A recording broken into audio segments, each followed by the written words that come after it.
It looks like we are beginning our stream. It's sending data.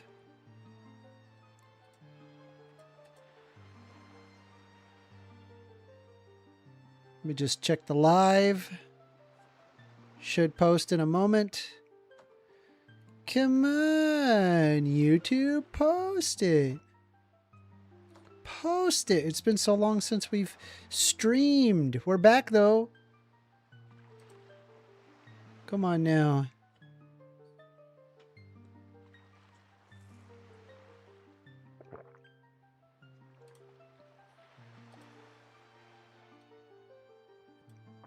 Come on now. Oh my God. Please. Why don't I see my live? Ah, there it is. Copy link address. There it is. Just had to refresh enough times. At everyone. Streaming live and taking calls.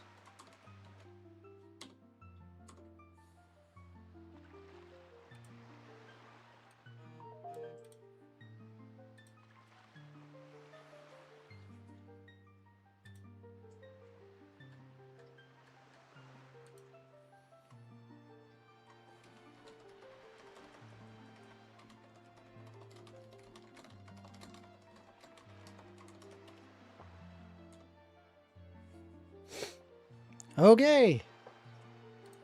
Well, we got OBS up. We've got Coriolis Tony saying, "Yo, Amender." Hello, Coriolis. How you doing? You're here early. You are here early. That's right. I was doing this temple. Where's Medley? Is she down there? No. We be playing the game. Where is Medley? Where did I leave her? We are taking calls, by the way. Phone number 202-998-5218. You guys want to call in, have a discussion, we can do so. More than happy to hear you. More than happy to hear you out. In the meantime, we're playing a bit of Zelda. Wow. Where is the enemy? Ah, there you are, Medley. Hello. I'm just going to take you. We're going to go this direction. Beep. Beep. Open that. Okay, we got to activate that. Well.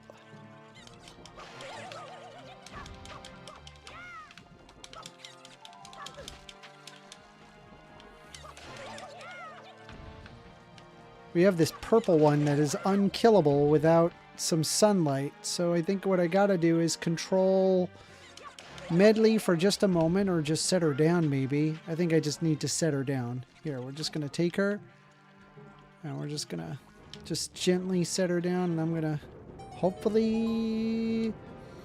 Looks like Sh50 is here. Hello, Sh50. How you doing? Oh, well, that's not good. That is not good. That is not good. Well, how do we...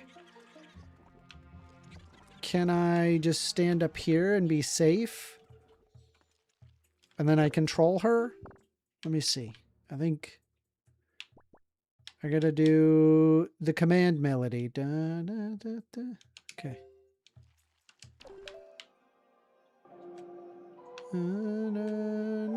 Okay. Which says, "Hey, Amender. Hello, hello, hello."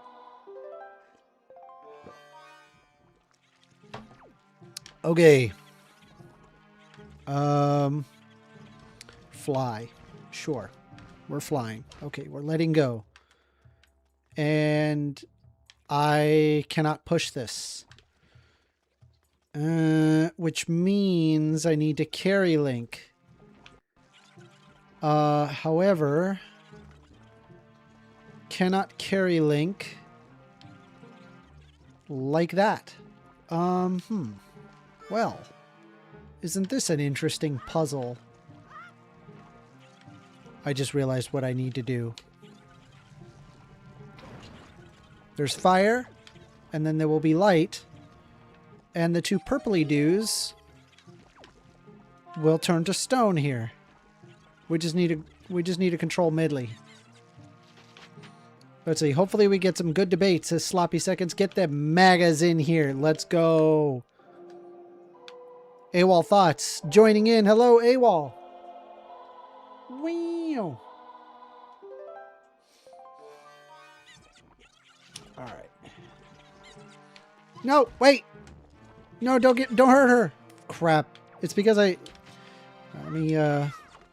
just want the purple ones. We just need the purple ones. Red one's dead, green one's dead. Only one that's left is purple. All right, we got this. We are taking calls, by the way. Phone number 202-998-5218. You want to call in, have a discussion. I'm pretty woke. Do you dislike woke people? Well, now's your chance. Now's your chance to own the libs. You're there. You got this. The world believes in you. Shit, that is not what I wanted. Okay. Bobro says, wow, y'all got here fast. Yeah, if you're in the Discord, you get it right away. So that's helpful. All right, so now that they are turned to stone, now all I have to do is carry them.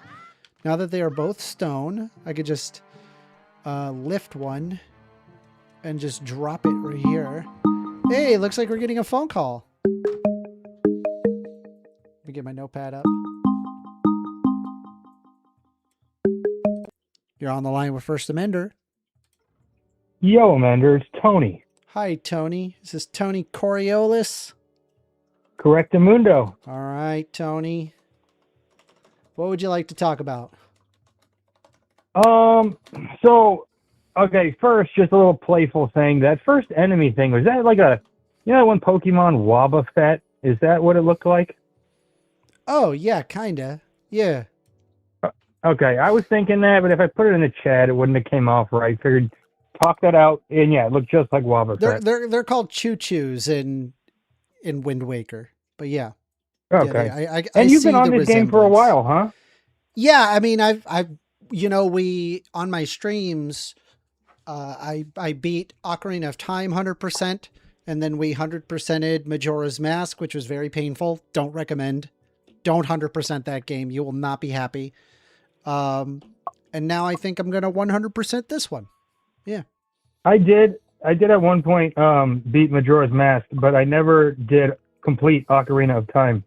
I should go back and do it, Ocarina of Time is very solid. I would even recommend to 100% that one. It is not frustrating. There are certain parts. I just think I got stuck with like that big boulder or something, and it was before I would look up video game. Oh, I'm stuck. Yeah. What do I do? Yeah, I guess that's the end of the game. Yeah. Yeah, exactly. And okay, I just wanted to say I've been listening a bit. Not all the time, but when I do listen, I look out for, something that, I could talk about that. And you were saying one time, you're like, it's an objective fact, like something you were talking about. And then you brought up, you go, like the size of Jupiter. You can say that because it's an objective fact. I mean, I instantly thought that's not really like the best example you could use, right? Is there a better example?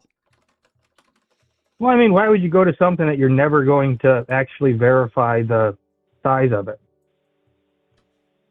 Are you saying like me personally has to verify the size of it? Well, I'm saying if you said like the size of a 2004 Chevy Avalanche, that is a standard. That is 100% a fact. But when you said the size of Jupiter, I mean, that's something that like we're never going to go to. Are you saying that a better example is on the basis of one that we can just like ourselves demonstrate? Yeah, not something that has to be assumed. Like I just figure near most things would be a better example than the size of Jupiter. Yeah, I guess like what I was trying to address was it doesn't matter if humans are there to interpret it. Jupiter will be the same size.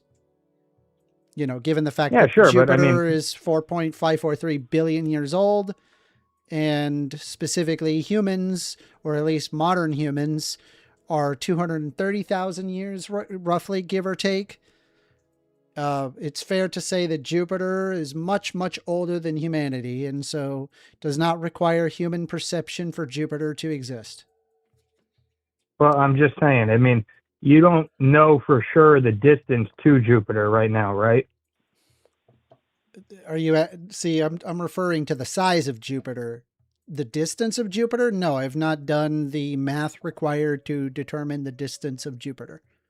No, I know. And I know that there would be a number that they would say, but I mean, it's not really like it's just geometry. Like, it's not really like you would think like calc is involved, but it's actually not calc.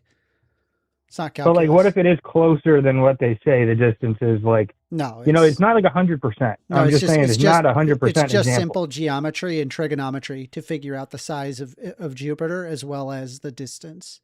You would just use parallaxes and angles to figure out the exact size. But it is so many things on top of each other. Like, you saying that the distance to Jupiter, that's because they say that's how far away it is. And if we sat down and did the math, I'm sure there's so many levels could. to it.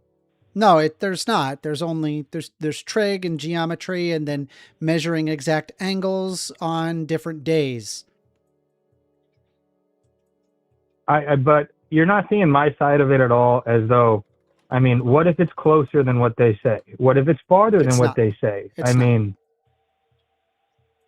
it's not something you can say as a 100% for sure. You can say 99.99999 as much as you want on it, but it's not 100. Yeah. No, that doesn't make sense? All you need to have is telescopic observation, and then you could just look at it based on the angles and the time of day, and the exact angle based on the same time of day, and then you would be able to get an angle from one year to another year and be able to get exactly how far Jupiter is from us, right? Because obviously geometry works regardless of if you're measuring down, say, a right triangle in your yard versus a right triangle in the size of the celestial bodies. It's the same rules. It's just bigger numbers. Yeah. Hey, Amender, I hear you out. And, I took all the astronomy stuff. I get there's a reason why they say kind of what they say, because yes, you can't sit down and calculate it all and blah, blah, blah. But I just kind of like to stay more in the questioning things. There's when you use Jupiter as an example, it just kind of struck a little note with Mr. Coriolis over here. Okay. I think, what is objective to you? Like, what would you say, like, the term objective means?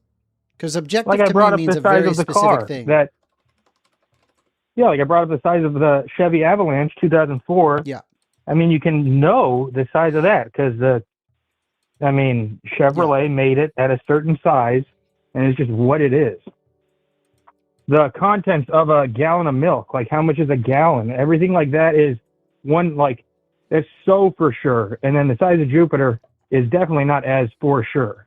It's very do you agree with that? I mean, as long as geometry is real and the rules of geometry are correct, then it is a for sure thing. I guess the point that I'm trying to say is that you're acting like that the size of Jupiter is not an objective measure when it's not up to our interpretation or opinion the size of Jupiter, given that we accept certain geometric rules. I would like to stay more in the questioning. That's all. I agree. I mean, I'm in the same realm of questioning. I don't question something that can be proven with basic geometry. Like the math is. Yeah, no, I know. A bunch of people don't, but it's just me. We got our different stances on things. All good. Okay. You got any pets, 1stAmender? I do. What you got? I have a cat. I have a black cat. Oh, okay. Her name is Pepper. And I think she is downstairs right now, but she is here. The Alex Stein guy, I guess he's a cat guy as well. Does that win him any points with you? No. Oh, I figured, yeah. The Crash Out King? Oh, no, not that guy. God, that guy was an I know. idiot. I just knew you probably didn't like him. And I That think I guy's an saw idiot. one time something you with him. Yeah, I don't know. Yeah. Um, but yeah, no, I got a couple dogs here, and then I have a tortoise as well. Hmm. Cool. You ever seen a tortoise up close or anything? Of course. Yeah, no, All the mine's time really I'm cool. in I've had them for like Florida, 11 years, and there's lots of tortoises as well as turtles in Florida. oh, that's where you're at, Florida. Yep. Okay, yeah, I'm in Arizona. Cool. So I got a nice cool. desert tortoise here. Cool. Yeah. Well, appreciate you Well, calling, Amender, Coriolis. no problem, man. Good talking. You have a great rest of your day. Are you subscribed? Yeah, of course, man. You've asked me that now 2 or 3 times. Appreciate it. Thank you. You have a great day. Gotcha, man. Later. Bye-bye. There was somebody else that was calling. I wanted to address it. Size of Jupiter, I guess. Talking about the size of Jupiter there. We are taking calls. Phone number is 202-998-5218. You want to call in, have a discussion, we can do so. Call in. More than happy to hear you out. There was somebody that was just calling. Looks like we got a call. Here we go. You're on the line, 1stAmender. Yo, what's up, bro? Hey, can I get your name? You having a good day? Joshua. Hey, Joshua. What would you like to talk about? All right, first off, gotta say, like the glasses. Appreciate it. They're looking good today. So, what I want to talk about is, I don't know if this is like a touchy subject for you, but like the BLM stuff. Especially Black like Lives George Matter? Floyd and the Derek Chauvin. Yeah, like the George Floyd and the Derek Chauvin trials. I'm a big BLM fan. You are? Mm-hmm. All right, so do you think, first question, do you think Derek Chauvin should be locked up in solitary confinement? I don't know about solitary confinement, but yes, I believe he should be locked up. Do you think he killed George Floyd? 100%, yes. What makes you think that? Hold on. George Floyd. Sorry, I'm just writing down what you're saying. No, you're good. No, you're good. Why do I think that he killed George Floyd? Yes. You say, how do I know that? Well, I would say that because I watched the entire court proceeding that resulted in me realizing that Derek Chauvin is guilty as hell. Okay. Well, so you've seen like the body camera footage and the stuff leading up to that, right? I'd assume so. Yes. I watched the entire court proceeding from beginning to end. Everything. So you know why the reason why the cops were called in the first place, right? Yes. Counterfeit $20 bill. So you know how whenever the cops first came and first interacted with George Floyd, it was him in his car with his drug dealer, and whenever they were subduing him, he spat out a pill, and there was fentanyl and methamphetamine on there. And the examiners, whenever they did the autopsy, they saw that they had fentanyl, that George Floyd had fentanyl and methamphetamine, both lethal doses of fentanyl and methamphetamine in his system. Mm-hmm. And do you know George Floyd's like underlying like heart conditions and stuff like that? He had cardiomegaly, which is the enlarged heart. Did you know that? Yes. So from prior drug use, George Floyd had an enlarged heart, which already makes him susceptible to attacks and fits of what you've seen. So do you say that George Floyd was being cooperative with the officers during that thing? No. Did you say that? So are you familiar with the maximum restraint technique that was approved in the Minneapolis State Police That was not handbook? an approved. That was not approved. That was proven by court records that was never something that was approved. There's also the fact of the, I want to go over the pulmonologist specifically where they refer to that. Did you watch the court proceeding? Do you know what I am talking about regarding the over 3-hour long testimony by the pulmonologist? Well, are you talking, all right, I'm not familiar with the word pulmonologist. Could you give me a breathing scientist? Okay. Well, are you talking about the autopsy, the first or second autopsy? I Which am one are we referring talking to the about? pulmonologist who gave his expert witness testimony to the cause of George Floyd's death. Go ahead, tell me. Did you watch it? I did not watch that part. Yeah, I would very much 100% recommend that after you get off this call that you spend the time to watch the entirety of the pulmonologist. It's a good 3+ hours of content, but I think it is extremely fascinating.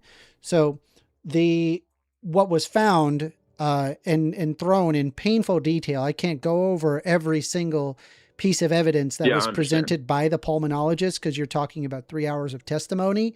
But based on what he had said, it was clear that the fentanyl, any drugs in his system were not the primary contributor to his death. The primary contribution to his death was the fact that his airways were blocked for over 10 minutes. And if you actually look at George Floyd's killer, Derek Chauvin had his knee over the neck of George Floyd for that long. And after several minutes had passed and he had stopped responding, I think, I don't recall the exact time, but I believe like around minute 6, he completely stopped responding. There were other police officers by Derek Chauvin saying, "Hey, why is your knee still on his neck?" You can actually hear them specifically say that.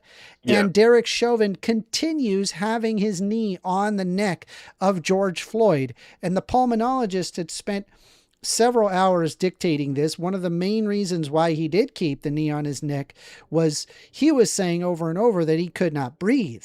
And Derek Chauvin came up with the realization that if you cannot breathe, then how come you are talking right now? And the pulmonologist explained that that is an extremely dangerous way of thinking because this implies that the last time that they breathed was the last time they talked. That is the best that you could get out of when somebody talked as to when they stopped breathing. It got to the point that we were counting individual breaths by the pulmonologist, explaining the exact moments where the breathing stopped and several minutes after the fact that Derek Chauvin had his knee on his neck for several minutes after the fact. So no, not fentanyl or meth. Okay. So you brought up some good points. I want to go back to the knee on the neck. So you're aware that there's a body camera footage and the footage from that nurse that was filming the whole situation, right? Yes, I watched the entire court proceeding, so all relevant evidence was provided.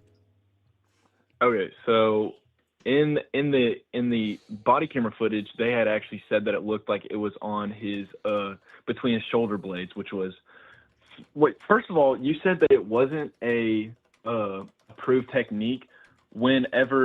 But if you search up not for that length of time, it is only for the moment of restraining them for a moment to be able to put their the cuffs around their arms. But once you're done, you do not need to do that. There is no police briefing that implies that you are to put your knee on their neck for several minutes at a time. That is a deadly knee on proceeding. Neck, it was knee on shoulder blade. Knee in between the shoulder blades, and so I don't think it matters if it's around that location. The point is that his air tube compressed against from knee to the pavement that caused him to stop breathing, and it is observational that when he had stopped talking and it is reasonable to assume that if you had your knee in that position for that long, that you could actually sincerely hurt somebody. A reasonable person can come to that conclusion. Don't you agree? Yes. All right. Okay. So it is fair to say then that George Floyd did not die from fentanyl or methamphetamine. He died because of Derek Chauvin's knee on his neck.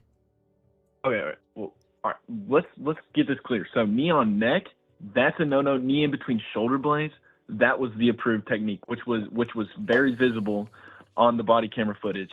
And so you know that there were two autopsies, right? The autopsy that was performed in like right after he died, and the autopsy that was being performed by the request of George Floyd's family, right? This is You're after aware of that, right? This was like the 2 or court 3 months proceeding? after, or a couple. Yeah. Well, I'm talking about the first autopsy. So the first autopsy, it actually showed that there were no signs of asphyxiation, like whatsoever. There were no. So you're aware, whenever somebody is asphyxiated, there are like, I don't know the exact word for it, but there are like veins that start like turning red in your eyeballs. There's no apparent reason for that. And you know how fentanyl it kills. It kills by closing your airways, like exciting you so much, and to the point where you can't like breathe. It's like a respiratory thing. And so what I'm saying is, I think that the police officers had a part to play in like the excitement of the methamphetamine and the fentanyl in George Floyd's system. And I think that had a part to play in his death. But you're aware, whenever there's people surrounding him and there's people like surrounding the whole situation, the cops try to like de-escalate the situation. There was a man that at the scene that was like, I will like beat you up. I'm going to like hurt you if you don't get off that man's neck. Like their first response is to like keep everybody down. And I can pull you up the amount of fentanyl and methamphetamine. He had 11 nanograms per milliliter, which is lethal, and with the methamphetamine, 19 nanograms per milliliter in his system. And I think so. What do you have to say about that? I'm gonna let you talk. I would venture to say that number one, for an average person, 11 nanograms per milliliter is lethal. But if somebody is used to taking fentanyl, like a lot of drug users are, then they can take much higher doses than what a normal person can take. And number two, this doesn't actually address the claims that were made by the pulmonologist. All it seems like that you're doing is that you're coming up with a lot of different excuses as to what could be. However, you're just throwing a lot of things at the wall to try to get one of them to stick. Meanwhile, the individual testimony of the pulmonologist is particularly damning. It really is. They go over even to the point where they have to look at every individual breath, and they are showing like, here's 1, 2, 3, 4, like he's counting every single breath. And then we observe specific points where he stops breathing, his knee on his neck. Other cops are telling him, hey, get your knee off of his neck. Why is your knee still on his neck? Multiple times. Derek Chauvin chose to not do that. Derek Chauvin continued. This is why it was considered to be gross negligence. And this is why Derek Chauvin's in jail. Or prison, rather. There are multiple reasons why Derek Chauvin's in jail. They're aware. Were you aware of the like I forget well, I forget what it's called. It's listen, I just recommend to sit down and watch the pulmonologist and his testimony, because that's what sealed it for me. I was up in the air up until that pulmonologist. When that pulmonologist gave his expert testimony, there was no question anymore. It was too convincing. Would you say that like this case was a like high kind of like priority case, especially for the BLM agenda, to put somebody like George Floyd like on a pedestal for like Black Lives Matter and all that? Would you say that? I would say that it had a lot of political importance, if that's what you're referring to, but how people feel about it has no bearing to the facts of the matter. The point is that you had a pulmonologist multi-hour briefing. No, it has nothing to do with that. The pulmonologist had a multi-hour briefing. And I recommend to just sit down and watch it, and then you'll understand that George Floyd was murdered. Okay. So do you think that he cold-bloodedly killed?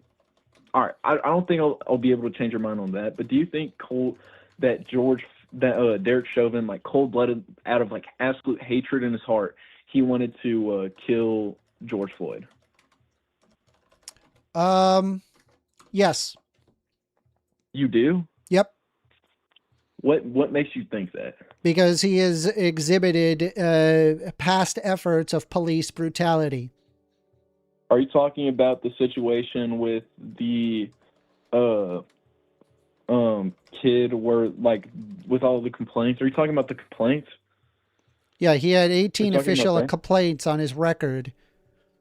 You realize that he had the least amount of complaints out of everybody in that precinct? He was okay. Then that doesn't say a lot of good things about the precinct. Right. Then, every precinct gets complaints. I understand that, but like, do you realize that considering that, like, that's a big problem? You're saying that, do you think that he had a cold-blooded kill with hatred in his heart? I'm like, well, yeah, because in the past he kind of did act that way. And this one sadly got so far to where he ended up killing him outside of what would be reasonable for a human being to do. First of all, the whole point of a police officer, the whole point of a police officer is to tone down whatever bad thing that is going on. The police officer is not there to kill people. The police officer is there to bring back the peace and then have people go on their merry way. That's generally what you do. So regarding George Floyd, 6'5", he was already, could you stop? He was already on his chest on the pavement, handcuffed. Why do you need to have your knee on his neck? He has no control. Sit him up. He told them he can't breathe, so he put him in the maximum restraint thing. I sense like a lot of heat. Yeah, so maybe pull your knee off of his neck and sit him up like a normal police officer. Tell me. Do you understand? You understand that you do not need to restrain him. You understand that they restrained him several minutes after the fact. He had been completely unconscious. Do you understand that? Yes, sir. So where's the logic there? I don't think I'll ever be able to change your mind about the fact that he didn't kill him. How do you say that? Tell me. It's an objective fact that he killed him. I also believe that he murdered him. Past experiences. You say he has past experiences. The problem is that a reasonable person could presume that if you put your knee on the neck or whatever, the upper back area, if you do it in that location for several minutes and you observe him going completely unconscious and you decide to keep your knee on his neck several minutes after the fact, I got news for you, dude. That is not a reasonable standard. It is not reasonable to presume that a person is going to live after that. Hey, just out of curiosity, what if I did that to your neck? Do you think that I, as a reasonable person, could presume that I could kill you? No. It's not reasonable, considering the fact that he was killed. My shoulder blade, no. Well, what if I mean, for 10 minutes, I got to do it for 10 minutes. How long can you hold your breath for there, buddy? It's on your shoulder blade. What? Yeah, I can get it to where your airway will be blocked off against the pavement. Your airways won't be able to close if you're on your shoulder blade. Wrong. I'm pretty sure that would not be an approved technique. You just need enough. The airway is right there, buddy. All you need to do is have a tiny. Dude. Take your. Stop for a second. Stop for a second. Put your hand on the front of your neck. How much pressure does it require? How much pressure? Stop for a second. How much pressure does it require before it starts feeling like it's hard to breathe? I think I probably got about 5 pounds of pressure, and it already feels like it's hard to breathe. There we have Yeah, it's Derek on the front of Chauvin, your who neck. weighs That's the what, most like vulnerable 190 part of your pounds airway. plus like an additional 40 pounds of equipment. And you're telling me that couldn't close the trachea when I'm simply applying 5 pounds of pressure and I'm already feeling it? And we're going to do it for 10 fucking minutes? Come on, man. You realize that that the front of your neck is like the least protected part of your airway. Yes, You correct. That, right? And if you observe, the front of his neck was pressed against the put it on pavement. the front of his neck. The front of his neck was pressed against the pavement. So you're saying that he killed him from the knee on the back of the neck, or are you saying that he killed him? He put pressure, dude. If I put pressure right here and your neck is Let me on pull the up the trigger pavement, real then what's going to happen? I'm going to squeeze your neck against the pavement until you can't breathe anymore. The pulmonologist showed every piece of information, and I really just highly recommend to watch the pulmonologist and be on the side of facts here. I appreciate you calling, Joshua. I'm going to give you the last word. Go ahead. I'll give you gross negligence, but I do not think it was cold-blooded whatsoever. Got it. All right. I hope you have a good day. You too. Bye-bye. Bye-bye. That blows my mind. Blows my mind. And George Floyd. I cannot believe that they thought that was not, let's see. He's making the point that the shoulder blades isn't as fatal as your throat. That's all first. That is the dumbest thing ever. The knee comment was disproven in court. What knee comment? In court. Anyway, here, I'll go ahead and show. Let's see here. George Floyd and Derek Chauvin. Let me pull it up. I don't even think I can show this. This is a nightmare. Yeah, no, I'm not showing this. No, this is awful. I'm not showing that. I'm sorry. Yeah, Lord Noroko said, if you can speak, you can breathe. Yes, that was the argument that was being placed through the court, through Derek's side.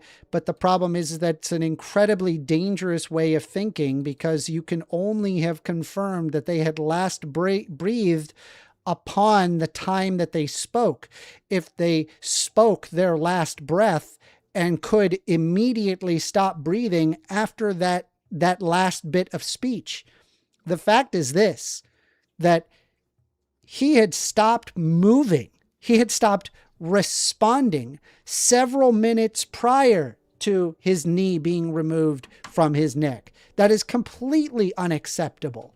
I recommend to spend the time to watch the pulmonologist briefing. It's very, very clear. It goes over 3 hours of footage. It is about as clear as day. You cannot make it clearer than that.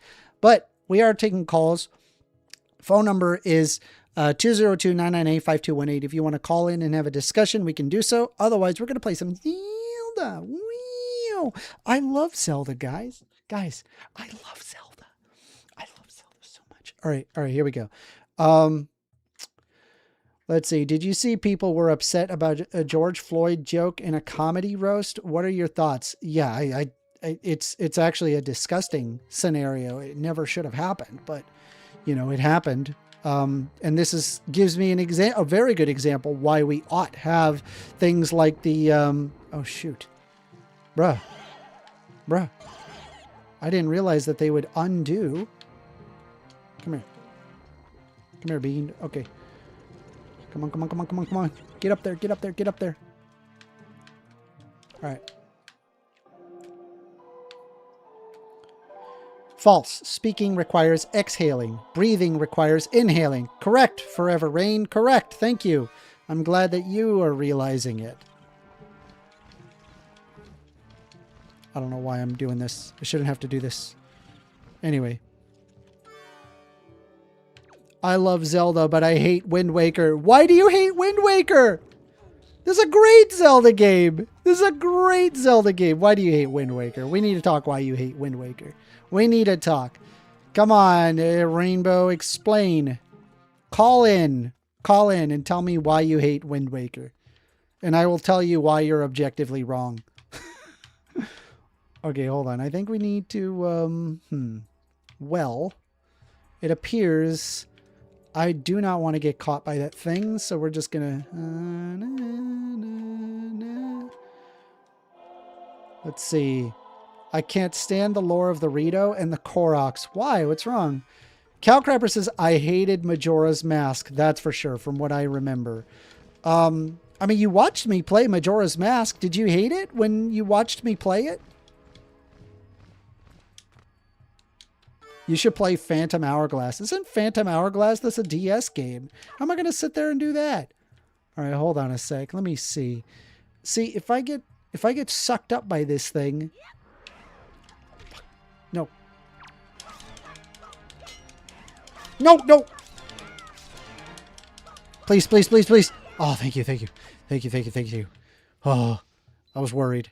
I was worried. Genuinely worried. I was going to be sent back to the entrance for that.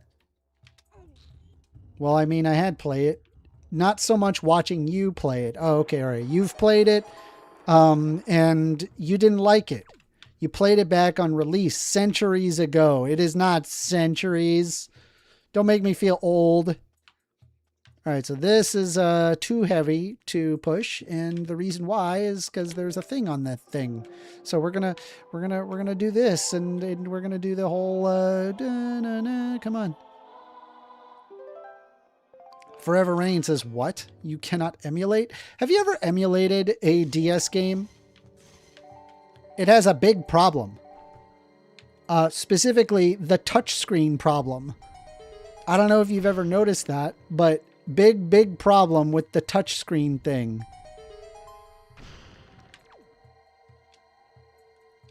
Yes, that's the charges convicted in this case. Ooh, phone call.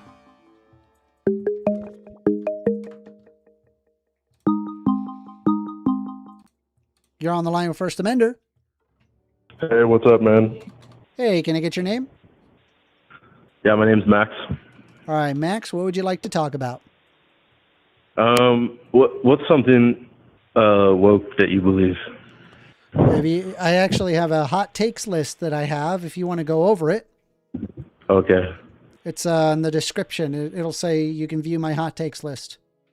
But there's a lot of woke things that I believe in. Why don't you tell me something that you disagree with, and we could probably discuss. I'm looking for the list. Oh, there it is. Okay.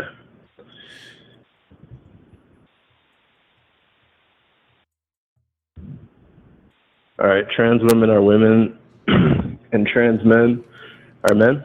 Yeah. What do you mean by that? Trans women are women by gender, and trans men are men by gender. Okay, but they differ in sex? Yes. Okay, so through the lens of gender, by your definition, trans women are women and trans men are men? Mm-hmm. Okay. But also, you would agree that if through the lens of sex, that trans women are not women. So through the lens of sex, they never change their sex. That's why they would be a trans woman. Which would not make them a woman, right? Through that lens. So by gender, specifically, I'm referring to gender here. Right. We just went over that, but like with sex, through that lens. Through the lens of sex, their sex never changes. So basically the title trans woman doesn't mean anything through that lens, right? We're referring to trans women, so it'd be safe to say we're talking about gender here. But they don't have a sex, so male, they do have but sex. they have transitioned to woman. Okay. Right? That's what a trans woman is, and a trans man would be biologically female, but transitioned woman to male, or to man rather. No, I definitely, I think we're on the same page there. Wait, Okay, but through the lens of gender, right? Okay, but we already went over that. Okay. 2, capitalism is the best system. You mean like pure capitalism? Why don't you read through the list and tell me what you want to talk about? No, I like that one. Okay, you want to talk about I think that's a good capitalism one. being the best system? Yeah, I don't think it's. I would like to know what you mean by that. I think that the private ownership of the means of production with strong social safety nets leads to the best outcomes. What do you mean by strong social safety nets? Strong social safety nets would be government programs to help out the poor. Okay, but that would be a social program. Yes. That's not capitalist.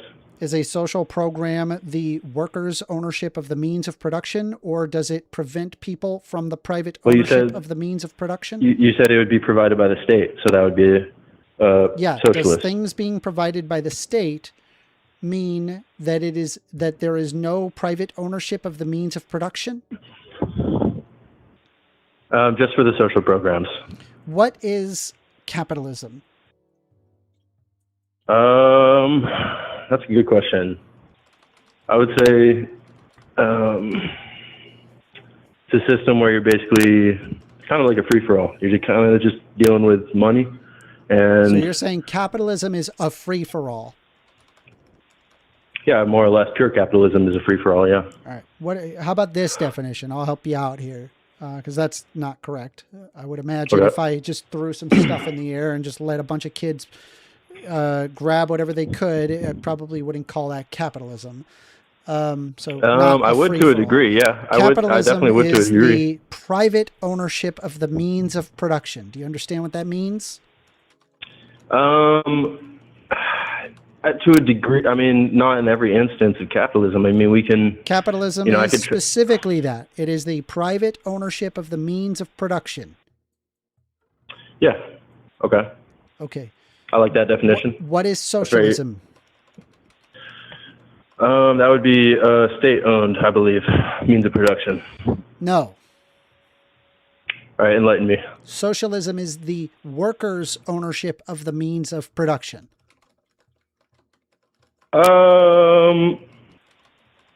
Yeah, I think in line with the state, that would be fair.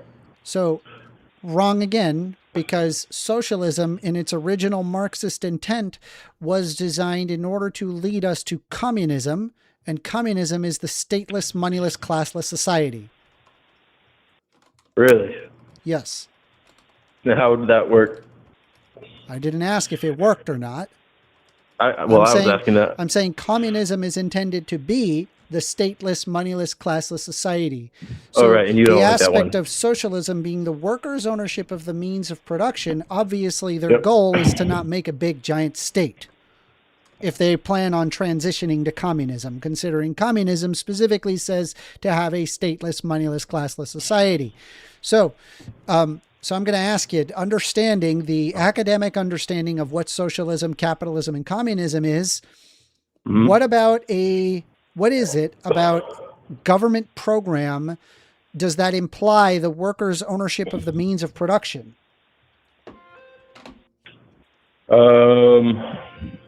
I mean, there's things like pension, there's Social Security. Yeah, how is that the like workers' ownership of the means of production?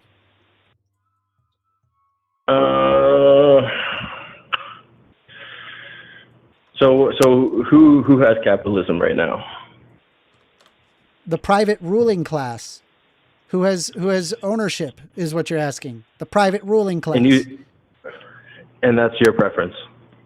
So I'm okay with capitalism, but I think that there needs to be strong social safety nets that allows money to flow well through the economy. That doesn't sound like pure capitalism to me. It is, because it still argues the private ownership of the means of production.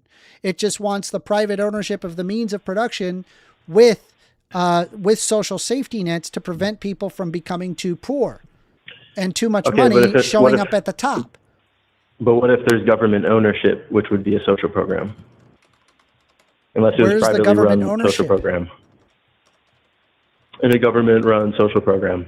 Are you talking about a privately run social program? A government-run social program, a lot of the times, public efforts or taxation goes to corporations. Okay, but are you talking about privately? But I'm asking, are you talking about privately provided social programs or government provided social programs? It doesn't matter. Government, private, it's the same thing. You sure? The point is that there is no workers' ownership of the means of production. You're saying government and private is the same thing? No, I'm not saying that. What I am saying is that a government do a thing is not socialism. I didn't say that, but if the government provides a social program, that's not privately owned. But that's what you were arguing. You were saying things like Social Security is an example of socialism. You think that social safety nets equals the workers' ownership of the means of production. It's not an example of pure socialism, but it's So, okay, I'm gonna bring you back to the definition of socialism. Is that capitalist to you? No, socialism is the workers' ownership of the means of production. Capitalism is the private ownership of the means of production. You can have government program and that they provide a thing. That doesn't mean it is therefore socialism, because the workers don't own the means of production by having a government program. I'm not saying it's socialism. I'm asking you what it is. I've already explained it. I've explained to you what capitalism was, what socialism was, and what communism was. But which category does that fall into? A government program do a thing? Neither. I don't think it's capitalism or socialism. Okay. But what is it? I mean, you could have government programs in a socialist system, and you can also have government programs in a capitalist system. But we already established that that's not privately owned. There's a difference between a government provided and privately owned. Specifically, it is a private ownership of the means of production. If the government provides, say, for example, Social Security, which, by the way, individuals are the ones that pay into Social Security, they get their money back at the end. I would not consider that to be a quote unquote handout. The people themselves paid for it. In a way, yeah. No, not in a way. Yes, directly. That is how that works. No, not directly. That's not how the money... Yes, directly. That is literally how that works. Yes, it is. Okay. Well, I'm not going to get stuck up on that, but yeah. Next thing. So, okay. Did you... after all of this questioning... I still believe that capitalism with strong social safety nets is the best system. So are you a socialist? Probably That's different than what you wrote, but no, I wouldn't say that. Yeah, you should maybe. Oh, yeah, you did. You actually did put that in parentheses. My mistake with social nets.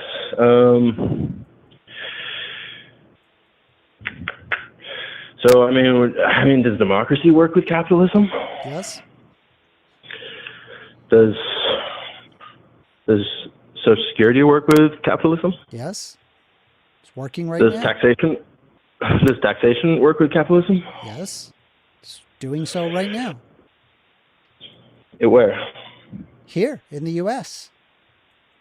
Oh, you think the U.S. is purely capitalistic with we are a capitalist? Yeah, we are a capitalist system, as in we have the private ownership of the means of production. No. Yes. No, we're actually only partly capitalist. Where is the worker ownership of the means of production? I mean, I guess maybe somewhere there's like it's a mixed system, man. You're using a very rigid definition. It's a mixed market for a very economy. complicated system. It is a mixed market economy. I agree with you. The problem is that I'm willing to acknowledge, say, the existence of worker co-ops, which would literally be closer to the workers' ownership of the means of production. But you are free, say, for example, as a private individual, to be the owner of that, and the state will protect you in your ownership of private property. Yeah, well, there's a level of subjectivity to that, of course, when you're looking at it through the lens of the law. So what do you want to talk about? Yeah, let's move on to the next thing. I think that was cool. Kamala was better than Trump. Frick, dude, I don't know. I'll just move on to the next one. Well, hold on. I think I should go on to the next caller, but if you Okay. don't have another All right. point, but I appreciate you calling. Are you subscribed? Yes, man. Good stuff, dude. No, but I will. This is the best channel in the world. Let's go. Thank you. Sick. Right. All right, guys. Have a good one. You have a great day. Bye-bye. So we are taking calls. Phone number is 202-998-5218. If I don't get any calls, not a big deal. I'm just going to play some more Zelda. Let's see here. Bobro says, capitalism does not work with capitalism. I'm assuming you mean democracy. Look at our democracy. It is falling fast. It is heavily corrupt and falling into fascism. We are considered a flawed democracy. I agree with you. We need to upend the decision for Citizens United. I mean, if you actually think about it, Republicans, prior to Citizens United, they all acted in good faith that climate change was real and it was an existential threat and they needed to do something about it. And then Citizens United happened, and literally the very next year, every Republican candidate was basically saying that they didn't believe that global warming was real, which is bonkers, right? I mean, like, it was obvious that they were that a lot of money was getting thrown at them from oil companies to question climate change. We have unequal policies. The rich have more voices. The money is considered free speech. I completely agree with that. I think we need to pull money out of politics and and undo the Citizens United decision. Rainbow Ash says, caller, next time just pick one topic. I agree. I agree. Let's see. Forever Rain says, 1stAmender, please read my previous comment on trans. Okay, let me go up. Hold on. Forever Rain. Forever Rain. I'm looking. Where the heck is it? You're making me scroll. You're gonna have to do me a favor and retype it if you could. Forever Rain says, you are spreading misinformation. I hope not. Please correct me if I am. Excadriller says, you think communism is better than capitalism, Bobro? LMAO, that's a good joke. So, I just think that, like, me personally, I think that, like, communism is like, it's not possible to do, but I don't know, maybe someday it could be possible. Right now we're not there. Let's see. Apollo says, hey, as a conservative, I do agree in getting rid of super PACs. Big time. Big time. One of the worst decisions that the Supreme Court has ever made within our lifetime. Communism probably leads to more authoritarianism. So if you could actually do the communism, then no, it would lead to the literal lack of authoritarianism, because you have created the stateless, moneyless, classless society. So by definition, it would not be possible for it to be authoritarian. But with that being said, I just think it's highly quixotic and there's no way that it could be done. Rainbow Ass says, a trans woman is not someone that has transitioned to woman. Trans is not an abbreviation for transition. Trans is standalone prefix, which means on the other side. Yes, that's correct. That is correct. If I did imply that trans means transition, that's incorrect. You are correct about that. Let's see here. Yeah, taking calls. Anyway, let's we'll play some Zelda while we wait for calls. Phone number 202-998-5218. If you guys have not hit like on the video, please consider hitting like. I really appreciate it. We do these debates all the time. I make videos out of them if they're really good. And by the way, with that being said, I had recently released a video. It only got 56 views, like no views at all. But it is, I do not need to read to understand gender. Transphobe debate goes off the rails. It's a fabulous debate. Set it to your watch later, because it's a great debate. It really is. Anyway, let's we gotta pick up Medley here. I think I gotta control her.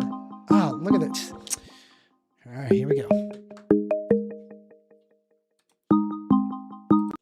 You're on the line with 1stAmender. How's it going? Hey, can I get your name? Brian? Sorry, you said Brian? Brian. Brian. All right, Brian, what would you like to talk about? I was wondering what you thought about, I heard someone say the other day that white people can't be victims of racism. I wonder what you thought about that. No, it is possible for white people to be victims of racism. And I'm pretty woke. You said it is possible or is not possible? It is possible. Okay, good. We're on the same page there. That's Cool. I mean, I hear a lot of people say Donald Trump is racist, but I've never heard him say anything racist. Are you serious? Yeah. Like the way that he talks about like Mexicans, you don't think that that's racist at all?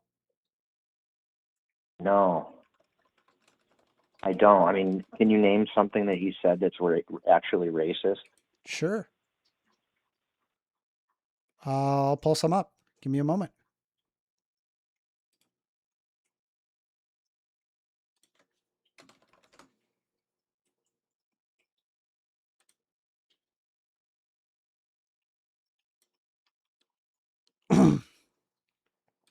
Well, that's cool. I could see you got like a little call cue on there. Yeah. Hold on a sec. Oh my goodness, they just Hey, we got a little trailblazer that just subscribed. subscribed. Thank you for the subscription. I appreciate you. So in June 2015, he said during his presidential campaign, quote unquote, they are not sending their best. They are bringing drugs. They're bringing crime. They are rapists. And some, I assume, are good people. He's talking about the people from that country. But like if he said like something like, he was specifically referring to Mexican immigrants. No, he wasn't though, because he was. A racist person would call them like wetbacks or something. You don't have to literally call them that. And Jesus, can you like chill with that? Goodness. Well, and that's the difference, right? Like one thing can be said. Well, on don't do the country. racist. Don't do like the blatant racism on your end. We could just talk about the topic and not have to. No, be I'm like, not actually saying that. I'm just hurl saying pejoratives. As an example, like, I get it. I'm just like, can you cool it with that, right? We're on YouTube, for God's sake. So once you're cool, again, I'll cool with it. But you he was referring to point, specifically right? Mexican immigrants in that speech. Because one thing was racist he was referring to specifically Mexican immigrants in that speech. You're saying that he did not say that? He did, but it's Mexico's a country, not a race. And like the dog whistle. How do you determine someone's from Mexico? Well, they're coming from Mexico. How do you determine somebody is Mexican? They know which direction they came from and where they found them. Oh, okay. So basically, if I see someone coming from the south, it's fair to say that they're Mexican? If you're on the border, yeah. No, that's not how that works. So yeah, I feel like you didn't answer my question, so I'm going to ask it again. Did he refer to Mexican immigrants in that speech? I think he is referring to Mexican immigrants, yes, but Mexico is not a race. It is a country. Okay. And those are citizens of a different country. Like you're looking at the rubric the wrong way. And, okay. and if he did say something racist, he would be shut down. How do you determine? Well, no, he would not. He was not shut down because he says racist things and was not shut down. Anyway, so how do you determine somebody is a Mexican? It wasn't racist. But if I start talking crazy, it will get shut down. How do you determine that somebody is Mexican? They come from Mexico. They speak Spanish and they're from Mexico, and they just walked over the border. How do you know somebody comes from Mexico? Because you're sitting at the border, right? So I'm sitting on a fence, and I'm looking. I'm sitting on my property. What part? What part of the what state are you in? Can I ask? I'm in Florida, but I'm you're in Florida. Okay, so it's not possible. So is it fair to say, since you're in Florida, you can't see the border from your location, right? No, not my location, but okay. So since you cannot observe where people are coming from, whether they're coming from the border versus not, are you able to determine that somebody is a Mexican? Well, you could determine if they're like, for example, a Cuban immigrant. If you're on Key West 90 miles away there's Cuba, and they show up in a boat Man, and they're speaking you're Spanish. not good at answering was- questions. Are you able to determine that somebody is a Mexican given the fact that you cannot see the border?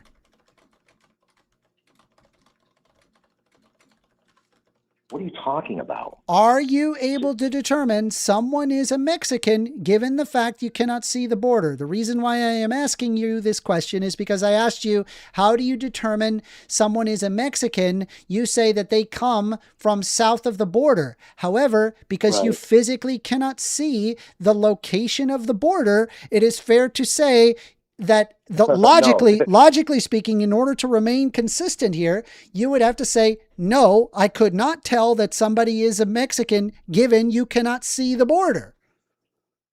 Right?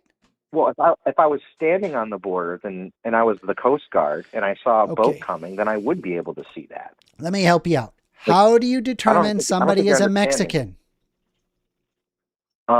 You're sitting at the border and they came from Mexico. Otherwise, You can't I don't see know. the border. So are you saying you cannot tell that somebody is a Mexican in Florida? Not entirely. There's Colombians, there's Cubans, there's Brazilians, there's all kinds of folks. Oh, okay. So why are you talking about those people in particular? Because there's the countries that are close. Could it be Well, we get because that immigrants. you are pairing them up on the basis of race? No, they're adjacent. They're countries that Yes. are adjacent to us, and we get Yes, immigrants that's from what quite you a are bit. doing. And That's how you you are just said pairing these things Florida. up. I'm in Brazilians don't Florida. even speak Spanish. What are they you speak talking Portuguese. about? Yeah, that's correct. So, are you able to determine in that Brazil for somebody is 6 a months, by the Mexican? way. Are you able to do that? I don't see how that has anything to do with what I said. Okay. Well, I'll walk you to it. So, Please. when you're referring to Mexican immigrants, right, sitting there and saying and hurling the statement that, oh, it is just they're referring to Mexicans, racist. and so it's not a race. However, the reality is that they are presuming that they are Mexican based on their skin color, based on the way that they look, based on the language that they are speaking. Process them at the They border. operate under the presumption that they are Mexican, right? So that's why I'm saying it's racist. Okay, so saying your initial saying that it's an ethnicity, not a race, is just dodging the reality that that Donald Trump said a blatantly racist thing. That's the problem. I mean, and if I said a blatantly racist thing, you'd have to shut it down, right? And that's the difference. He did not say anything No, blatantly people racist. say blatantly racist things and do not get shut down. Either that or you don't understand what the word blatantly means. What blatant means? Yes, I do. Obvious. No, because it means he obvious. didn't call them Like it is. wetbacks. It is he brazen. didn't call them dirty wetbacks. Dude, that's the That- second. that all would right. be blatant. First of all, that's the second time that you're hurling a racist slur on Right, and call that's the difference. live, and One's racist and one's not. All right, Do you understand the difference? All right, I'm muting you. This is the second time that you're hurling a racist insult. Stop doing that. Show some control. So you can make your point without hurling racist insults.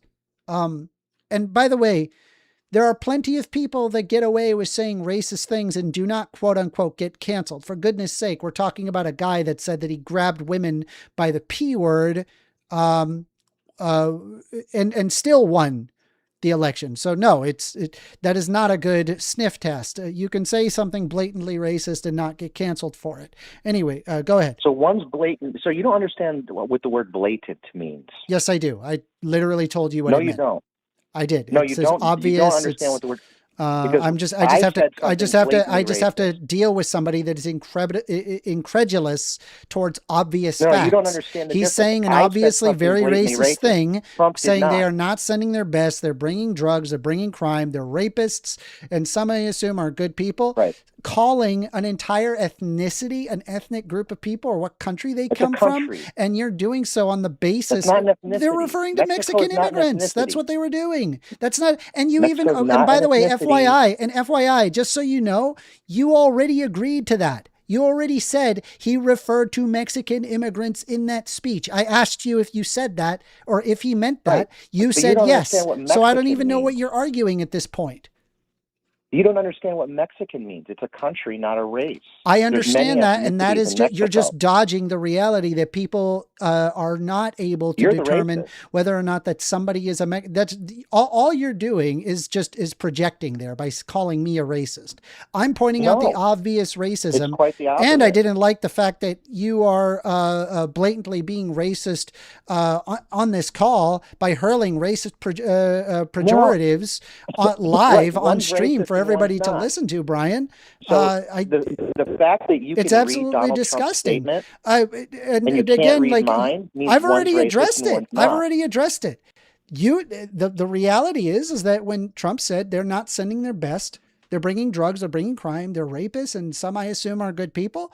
He's referring to Mexican immigrants. That's racist as fuck. Sorry, it is. It's not blatant. Even if, all right, so I don't agree, but let's say I did agree that it was racist. The word blatant should not be in your vocabulary because the thing that I said was blatant. What he said might have been a dog whistle. So blatant is just referring to it being completely obvious and done openly. There's no attempt at concealment or shame. It's not Blatant is correct. It is open. I don't know how to make it more obvious than just saying hurling a racist expletive. He didn't say Mexicans are inferior to Americans. Well, I mean, he did call them country. shithole countries, and so yeah. Well, countries can be a shithole country. They can run poorly. There's people of other races can run countries badly, and it can have nothing to do with race. Yeah, to me, it sounds to me that you're being incredibly incredulous. Did you vote for Trump? Of course. How many times did you vote for Trump? Are you triple Trumper? A two-time Trumper. Two-time Trumper. When was the time that you didn't vote for him? I didn't vote for him initially, actually, because of the grab the pussy comment. I didn't. Okay. You just changed your mind. You like the racism part, not the pussy comment, though. Well, actually, you see enough of a person and you judge him enough, and then you start to realize the character of a person. And I realized that I was wrong. Gotcha. I've read book after book after book on Donald Trump, both positive and negative about him. It has come to my conclusion that this guy is a racist idiot. He doesn't actually understand basic things that you and I take for granted, which is really a shame that he runs the country. Anyway, the point is he does hurl racist expletives all the time, and he is a racist. I'm sorry, he is. You keep going back to the same comment about a country, not a race. You can't name one because the way that you are able to profile somebody is through race. That's how people do it. They create the groupings on the basis of race. You did it yourself in this call. When I asked you, you said, well, there could be Cuban, it could be Brazilian, they could be, from all these other countries. And the reason why you're doing that is because you can observe some sort of mestizo origin based on how they look, the fact that they're brown. You are pairing them up on the basis of race. It's racist. Just because there's a correlation doesn't mean that that's what people are looking for. They're finding people at the borders. I think you're just being incredulous. They have their paperwork. Do you have anything else for me? Because this is a waste of time. I don't know. I think Democrats are racist. I think they don't think that black people can do it themselves, and Republicans do. And you guys are soulless. Okay. Well, good talk. I hope you're a great example of the Republican Party hurling racist expletives here on the stream. So you have a great day. Bye-bye. Uh-huh. Jeez. What? He could have made his point without being an unabashed racist about. I mean, but then again, I think you kind of have to be a bit racist in order to defend Donald Trump's speech there. Are you serious? That's just wild to me. Anyway, we're taking calls. Phone number is 202-998-5218. You want to call in and have a discussion, we can do so. If not, I'm just going to play some more Untitled. But man, I don't know. Let me see here.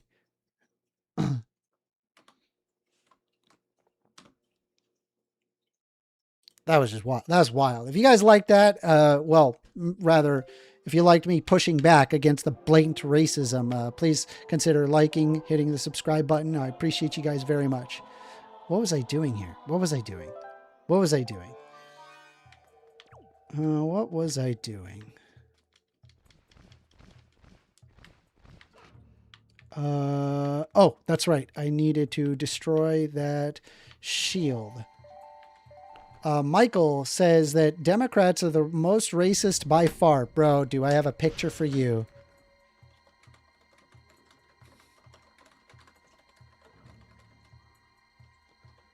Hold on, let me see if I can pull it up. It's so perfect. It's a perfect picture. Hold on. I'll provide it right now in chat. Why is it not... Why is it... All right, whatever. All right, so take a look. I have one thing to say to that. You know, it was the Democrats who fought for slavery. They say as they hang up their Confederate flags, it was the Democrats that are racist. Bruh. Y'all are wild. Y'all are wild. I'm sorry. I am sorry. Okay, let me see. I have to... there's more stuff to activate. Here we go. Just gonna zippity-zoppity, zoopity-boppity. Do I gotta do... Can I do it without repositioning? No. I mean, I might have been able to, but... there's a... We got a phone call. You're on the line with 1stAmender. Hey, what's going on first? It's James. Hey, James. Oh, up, James, brother? real quick. Just so you're aware, you are not going to be bringing up any unbanning requests or any meta discussion of that kind. If you do bring it up, I'm just going to immediately hang up on you, and I will be blocking your number. Okay, so go ahead and bring up just about any topic. You know how to get unbanned. There's one way to get unbanned, and that's how you're going to do it. Okay. Wait, why are you saying that to me, first off? I've been nothing but kind and polite, yeah, and I'm a paying subscriber. You're doing the meta thing, and I'm telling you right now to not do it. What? And I'm preempting that you're not going to do it, and you're not going to ruin my stream. I'm not going to tolerate it. Seriously. Fair enough, man. I have nothing but respect for your stream, by the way. So I have a couple topics. We can just get right into it. Go ahead. First one, if you want to talk about it, we can. If not, I'll move on to my next one. So first one I want to talk about is the graduation videos where everyone's dancing after they get their diploma. Have you seen this? No. Well, there's a whole conversation going on, especially in the Black community.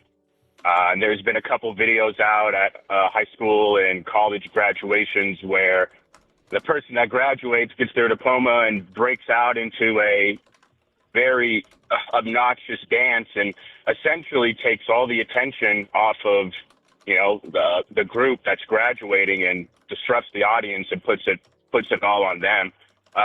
Funny enough, I see a lot of Black women encouraging the behavior, saying, hey, this is a good thing. Let that kid have their moment. And conversely, I see a lot of Black men saying, hey, there's a time and a place. So my question to you is, if you were the principal at a high school and you had a student or a group of students that were disrupting the graduation by gyrating and dancing, do you think it's appropriate to withhold their diploma as a consequence? No. It's not appropriate, you said? That's correct. I think that kind of is enforcing negative behavior and, quite frankly, a negative stereotype. Part of me believes a lot of the reason why, like prom, for example, black prom, as it's called, where a lot of these families go all out, all the expenses, the rented Lamborghini in front of the house as they get a stretch limo to their graduation. I think a lot of these milestones, as it is, are some of the only milestones that these kids will ever reach. So they treat prom like it's their wedding because they may very well never get married. They treat graduation like it's a giant party solely focused on them because it may only be the last thing what is that your they argument? Because accomplish. you're just saying a lot of descriptions, but you're not really making an argument. So my argument is, if I was a principal, I would withhold their diploma and reprimand them, saying that this is enforcing negative stereotypes. And I think the fact that there is this consensus of, hey, this is just kids being kids, I think that's also negative. So that was my question for you. Since you answered no, that you wouldn't, I guess it doesn't really matter. But what do you think? Do you think that I'm correct that these kids and families treat these events as they do because they may never get married or they may never accomplish something that big again? No. Why do you think it is that they act that way, and it seems to be people enforce it or endorse it rather? Because they're excited and happy. Is that grounds for disrupting the whole ceremony and acting, Not quite necessarily. frankly, I uncivilized? think it's perfectly okay to be excited. And then secondly, if I don't think that it is appropriate to withhold a diploma, because a diploma is designed in such a way where it is proof that you have completed the requirements of said diploma. And so you're being received that diploma on the basis that that you have completed that classwork. And simply by misbehaving for your ceremony, I mean, there's plenty of people that don't even show up to the ceremony, yet they still get their diploma because they completed the coursework. So, I mean, is it possible that, hey, maybe these people need to be escorted off stage and then given their diploma later on? Sure. That happens all the time. I mean, you have instances where in my instance, I know that I did poorly early in my high school days. And as a result, I had a lot of remedial credits that I needed to make up for. And it turns out that my diploma wasn't even printed by the time of the graduation ceremony. I received my diploma later on in the mail. And so I would say you should not be withholding a diploma just because some misbehavior at the home stretch. It just seems like you're relegating a group of people to potentially success in their life. I mean, a high school diploma opens the door to be able to at least enter into a community college or a university, depending on how your grades went. And if you withhold that diploma, then their options are to get a GED, or their education stops right then and there. And so I think it would be much worse to withhold a diploma simply because they misbehaved. You can actually make a good point there. I remember when I graduated, the principal sat everyone down in the auditorium and said, hey, if there's any misbehaving, we will be holding on to your diploma. And I actually don't know if that was a veiled threat or if that's actually legal, if you can actually do that. I wonder if you look up if there are instances where diplomas have actually been held for a lot less of offenses. Yeah, so they might hold your diploma in the sense that you cannot show up to the graduation ceremony, but they would likely have to mail you your diploma if you've completed all the coursework.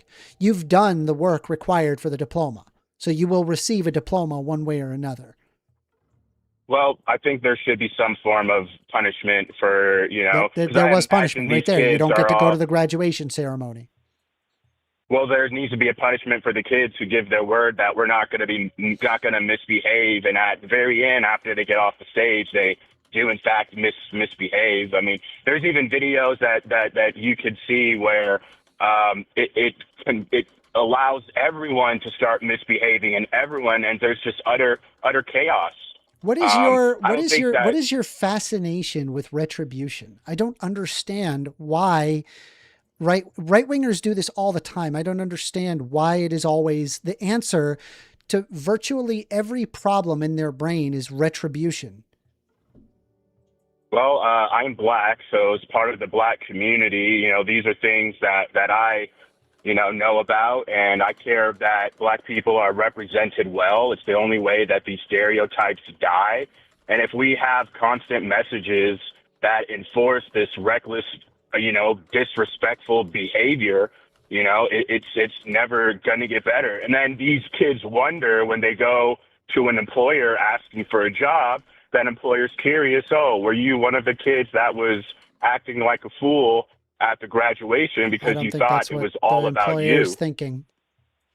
I mean, if employers are looking at your social media, don't you think they're going to, make the next logical leap and say, if you're disruptive at an event that should be, I want to say have some class at. I mean, there's even videos. What is retribution to you?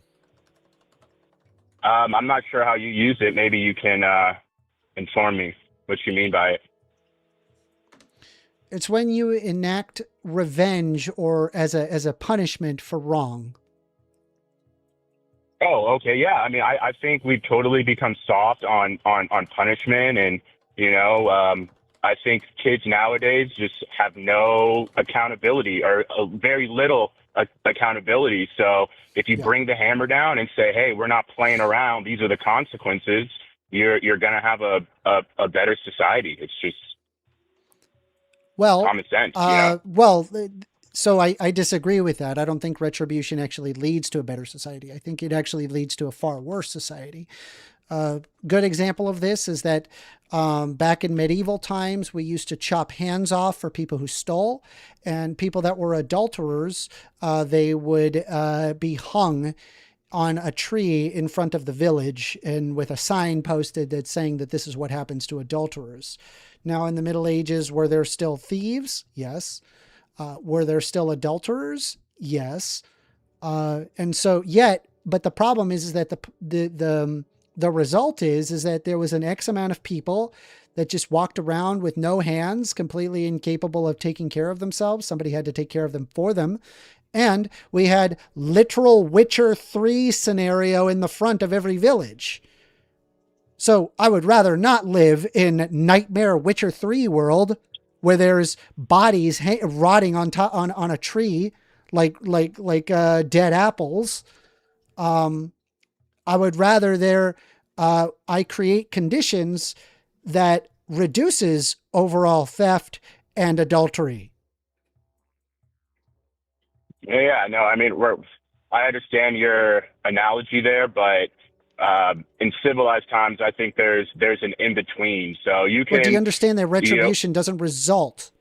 Because you operate under the presumption that retribution would make things better. But I just gave you an example of where we did enact very severe retribution, yet people still stole, yet people were still adulterers. Adultery will continue, and stealing will continue, whether or not you chop their hands off and hang them in front of the tree. But the difference is you're not killing people for this, and you're not leaving people destitute because you did this. It doesn't result in a better society to apply a retributive lens. I would rather want to operate on what are the conditions that enable somebody to become a thief.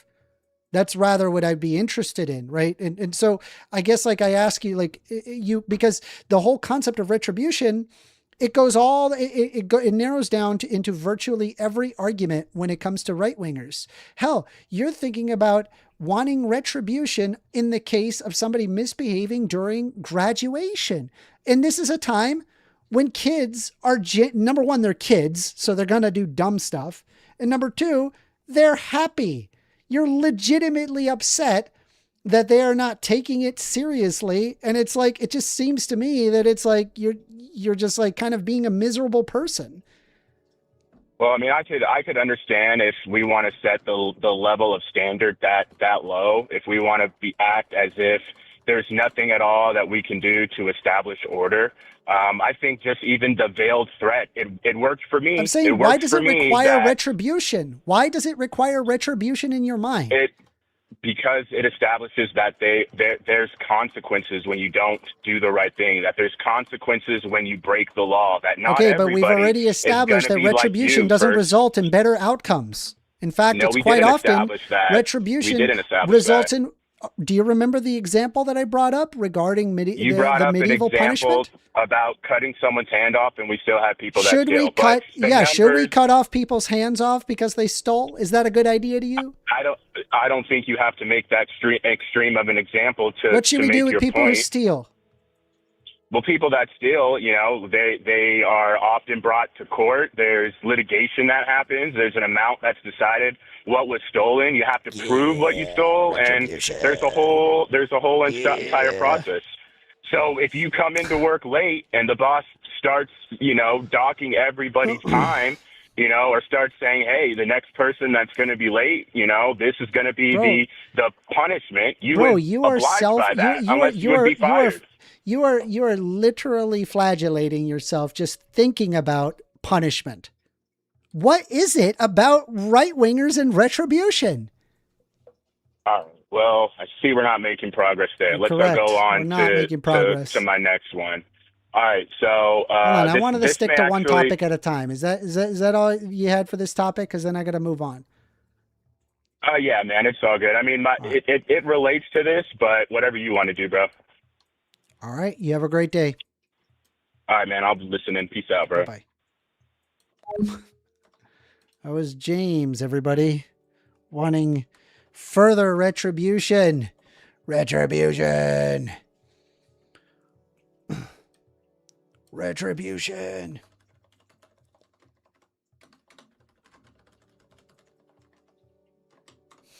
I don't know what it is in right-wingers and retribution. It blows my mind. I like educate, like, honestly, if you educated people more, you would actually result in better outcomes. Like, people behave better when they're taught correctly. If you wanted to address behavior, it's really common that parents that spank their children end up resulting in more children that are misbehaved later on in life. Let me see here.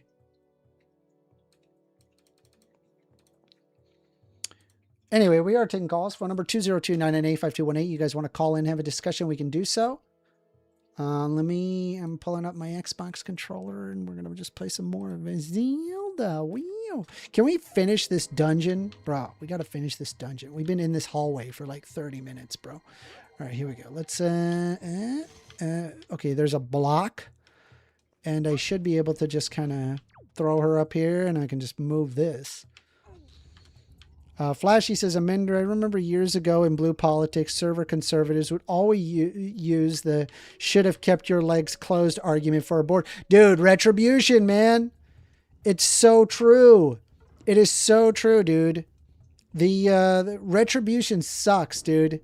It does not result in better outcomes. All right. Bobro is asking me to take a look at something. All right, let's take a look.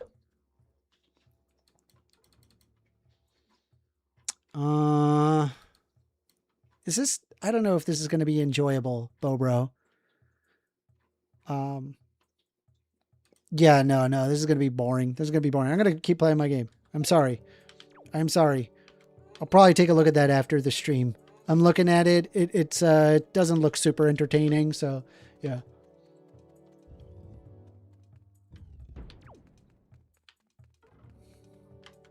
Let me drop her and just... Oh my god, they're lighting themselves on fire.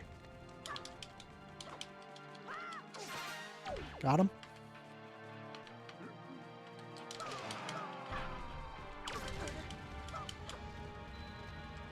We are taking calls, by the way. Phone number is 202-998-5218. If you guys have not liked the video, please do me a favor. Hit that like button. I really appreciate y'all so very much.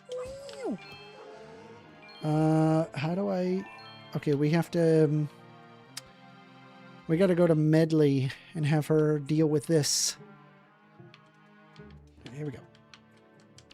Here we go. Oh, no.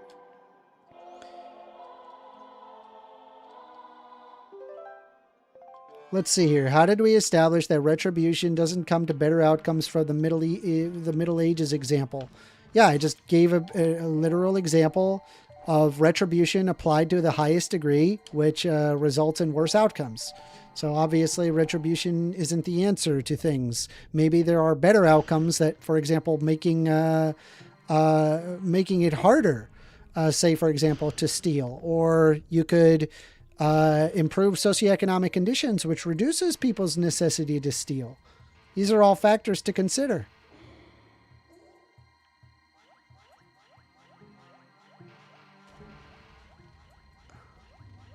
Come on.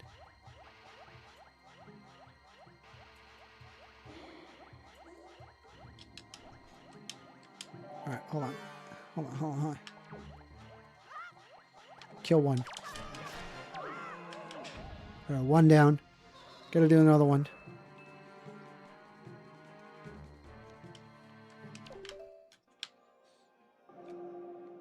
Retribution isn't even in line with the New Testament. LOL. True. Well, actually, there's a lot of retribution in the Old Testament. I mean, Christians love a good old-fashioned punishment, bro.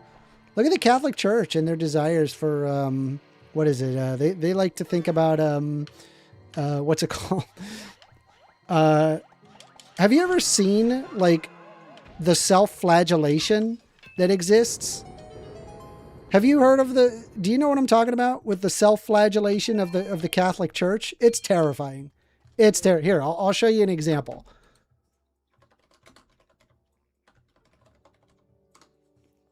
All right. Self-flagellation, Middle Ages. Yeah. So get this, right? It turns out it comes from, this is actually where the dunce cap comes from, actually, specifically it is a hat of penitence. You are being penitent by wearing the pointy cap. But here, I'll show you real quick. Yeah. So if you observe right here, there is basically people that walked around and with like a whip where they would whip themselves in the back for being a sinner. And oftentimes they would wear pointy caps to be penitent.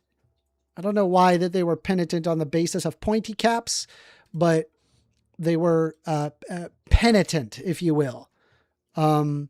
It's actually where the dunce caps come from, that pointy cap. And so I find it very, very strange, right? And this is like very common among right-wingers, where they like to punishment or some sort of retribution for a wrong that has been done. And the concept of self-flagellation is so horrendous. Just people imagine, right? You're in the Middle Ages and there's just like a group of people walking around, whipping themselves in the back bloody. Could you imagine? And look at you can see the dunce caps here on this one. Is this, oh, that's on Facebook. Hold on. I got to be careful what I post, what I show on Facebook. Cause, I don't want to show my personal Facebook, but yeah. Okay. Yeah. This one's okay. So yeah, you could see as an example here, you have penitent people who are self-flagellating. Isn't that wild? No to retribution. Yes to improving society. What if, for example, how about this? I'll give you a gotcha. What if the improvement to society requires retribution? Okay, fine, fair enough. If we could show that retribution, hey, it leads to better outcomes, okay, now you have an argument. But unless if you can like show that, I go, why are you doing that? I want to know a reason why it is being done, as opposed to just presume that punishment for punishment's sake is going to make people go, oh, I'm not going to do that in the future, because people end up stealing anyway, right? There's lots and lots of jail time. In fact, we have higher jail sentencing, yet people are committing more crimes than in other Western nations. So why is that happening? I think the answer is obvious. The answer is, well, retribution doesn't freaking work. How about that? It doesn't work. What are we got here? We have a ladder that goes up really high. But if I jump down, there will likely be Zombo. So we're going to go down and fight Zombo? Zombo? Yeah. I don't like them. I don't like them. I don't like them. I don't like them. I don't like them. I don't like them. I don't like them. I don't like them. I don't like them. Hit him, hit him, hit him, hit him, hit him. No. Oh, he's going to get me. No. It doesn't hurt, but Jesus, it's scary.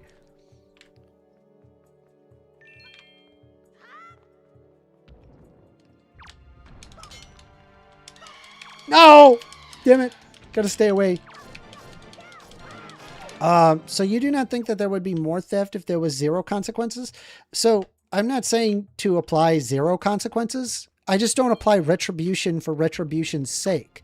I'm saying if you could, like, okay, if there's like, oh, you need to be in jail for X period of time, right, in order to rehabilitate them, that would probably be a different argument, right? Because like the whole purpose is not on the basis of retribution, but on the basis of making things better for people. And so that's the way that I would approach it. But when it comes to right wingers, they consistently push a retributive lens over something that legitimately makes society better. So that's the way that I think about it. But I don't know. Maybe you disagree with it. I am more than happy to, have a discussion about it. You can call in. Phone number is 202-998-5218. Let's have a discussion. I do want to hear what you have to say about it, if you agree or disagree with me. Okay, it looks like we got this door here. We're just going to go walk on in. I think we got a boss. Would there be less crime if we closed all prisons and released all prisoners? Yes, there would be more crime if we up and released all prisoners. I agree with you. But you'll notice that I'm not operating on the basis of retribution. I'm operating on the basis of necessity, right? My goal isn't, oh, we got to get back at them for what they have done. My goal is, hey, how do we prevent this from happening in the future?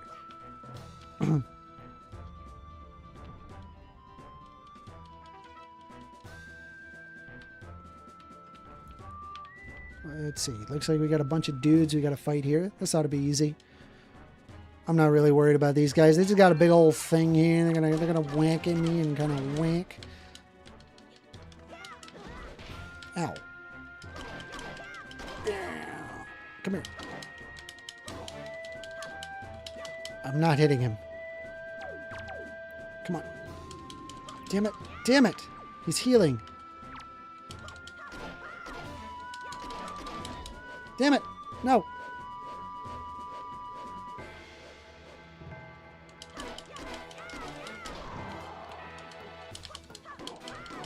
Hit him.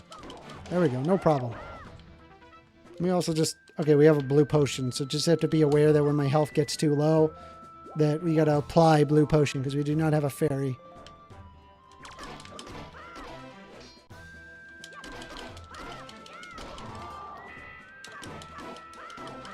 No problem.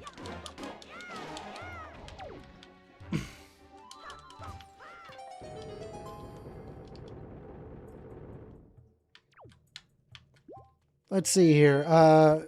Baseball Flashy says, I got a speeding ticket, and now I always use cruise control at exactly the speed limit outside of Phoenix, while every other car dusts me and doesn't get stopped. True. I always go 5 above. I always do 5 above. I don't think there's any problem for it to be 5 above. I think most people do 5 above, but dude, there are sometimes, man, people are doing 10, 15 above, very, very quickly. We got the mirror shield. Wheel. Mirror shield.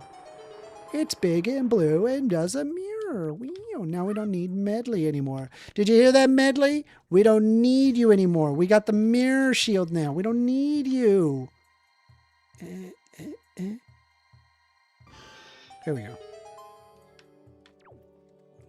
AWOL says, 1stAmender, what circumstances warrant retribution? What crimes? Please, I am so curious. Well, I think, like, for example, if you are well, okay, so I guess, like, my position is that I don't do retribution for retribution's sake. What could be perceived as retribution would be, what can I do to make society like better, I guess? Like what can be done? Like, how do we prevent this in the future? How do I rehabilitate this person who is, who may or may not even be rehabilitatable? The goal would be to help as many people as maximum. And so I basically wouldn't have the concept of retribution on that basis. Okay, so now that we have that, I think we can, oh, you know what? There is that there, so we can apply it. Hold on. Let me jump up here. You're going to stay there with the ghosts, Medley. That's what you're going to do. So would jail be considered retribution to do?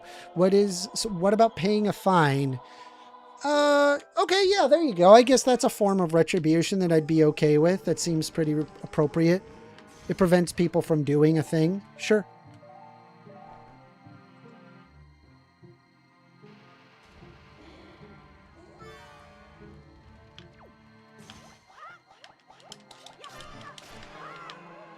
All right. Now I should be able to apply this to there and then just... Wow, look at that. Wow, we could do it. We did the thing. We did the thing, Medley. Now we can go. No, don't fly. Okay. No, don't do that again. Just fall. Stop. Just stop. Stop. Stop.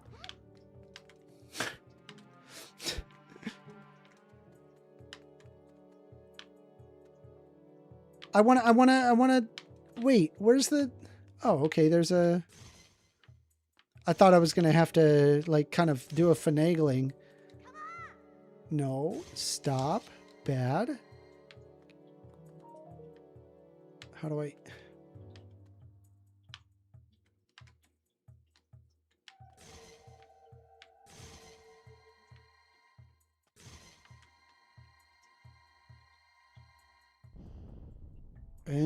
what do we get? Anything good? We get 5 rupees. That's what we get. We get 5 rupees. That's what we get. Okay, here we go.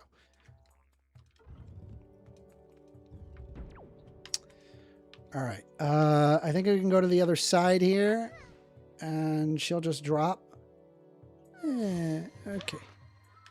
All right. So then I'm going to do the thing. Okay. By the way, we are taking calls. Phone number is 202-998-5218. More than happy to hear you out. Call in if you want to have a discussion. We can do so. Otherwise, what? Mirror, shield, mirror. Okay. One down. Amender, what do you think about the shoplifting problem in California before passing Proposition 36? Would you agree before Prop 36 it was too soft on crime? I don't know. I would have to look at the data. Again, like, it's not retribution for retribution's sake. It's retribution on the basis that it actually does something. That's the way that I think about it anyway. The Greek chef says, California needs Spencer Pratt. It has just passed a law to make it illegal to post any evidence of fraud. California? I don't think you even know what communism is. I don't think you know what communism is. Yeah, I'm very certain, actually, you have no idea what communism is. If you could define communism in chat, then I would be, I'll give you a cookie. Not a literal cookie, but maybe a figurative cookie. There's a, how do I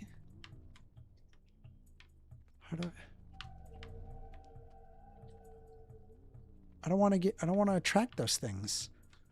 All right, we're going to see where that path leads with old Medley.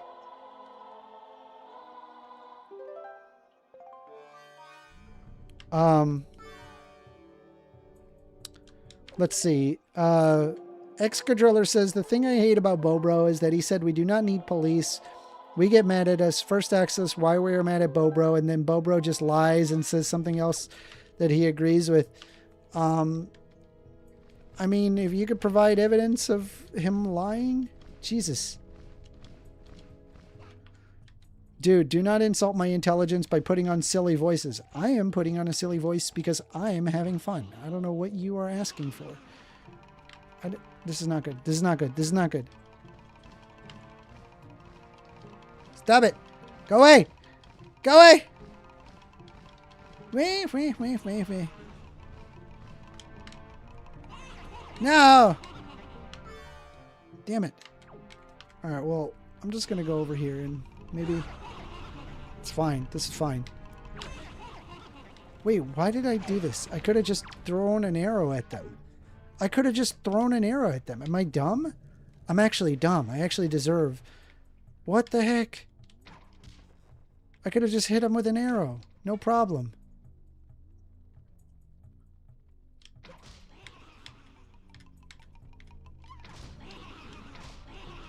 Oh no, that does not work. That does not work. Okay. No. No.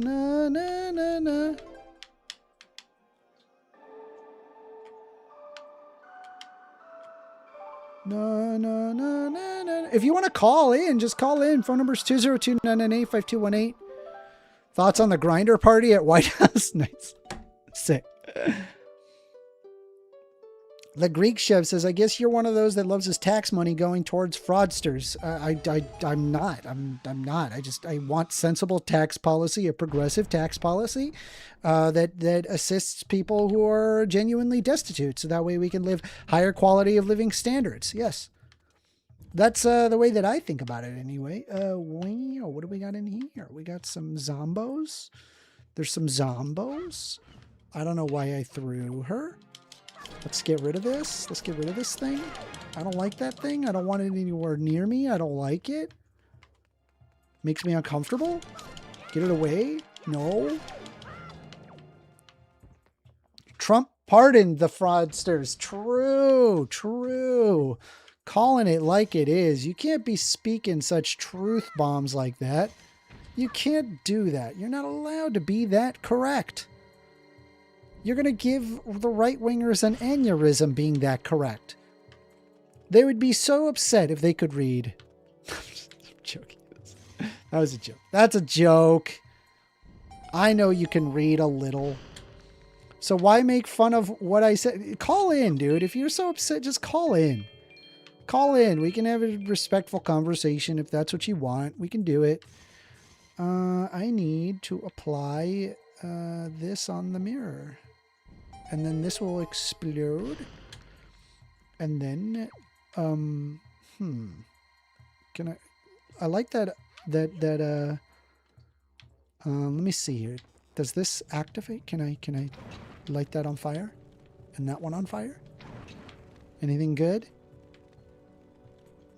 Okay, nothing. And on the other side, also nothing. Looks like a little bit of magic. Okay. Let's grab Medley and keep going then.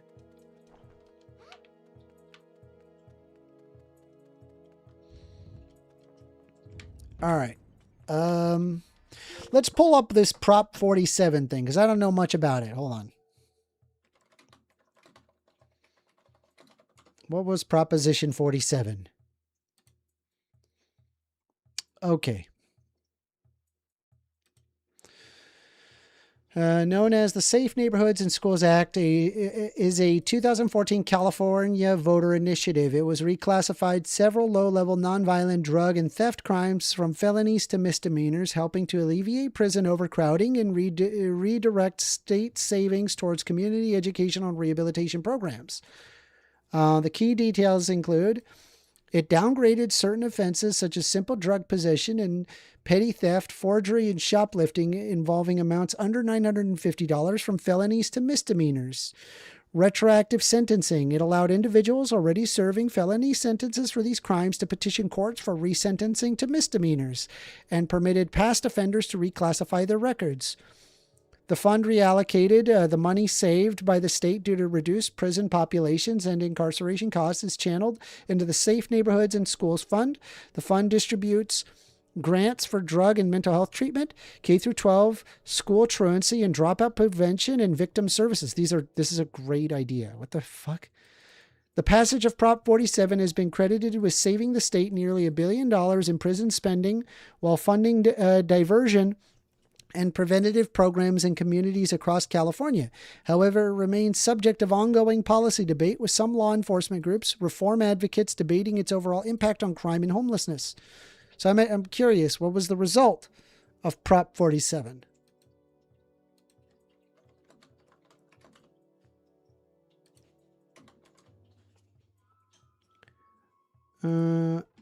Okay, so the results of impact of proposition include lower incarceration rates. The state's jail and prison population saw a significant reduction as sentences were shortened and thousands of individuals were resentenced. They reduced the incarcerated population. Hundreds of millions of dollars were saved. The fund was reallocated towards mental health, drug abuse treatment facilities, and K through 12 truancy and dropout prevention programs, and 10% for victim services grants. The measure remains heavily debated. While it achieved the goal of decreasing incarceration rates and funding rehabilitation, critics argue that it reduced the deterrent effect for retail theft. If you're interested, okay. Specific crime trends following the implementation, details on the proposed rollbacks. Okay, I'm actually curious. I would like to know the results. Let's see. Public Policy Institute for California. What is Public Policy Institute for California? Nonprofit, nonpartisan think tank dedicated to improving public policy in state through independent, objective, data-driven research. Okay. Crime after Proposition 14. Since the 2009 federal court order to reduce prison overcrowding, California has been the forefront of reforms aimed at reducing incarceration. One critical reform, Prop 47, passed by voters in 2014, continues to be at the center of policy discussions. Under Prop 47, prison and jail populations plummeted, as did arrests for drug and property crimes after certain offenses were reclassified from felonies to misdemeanors.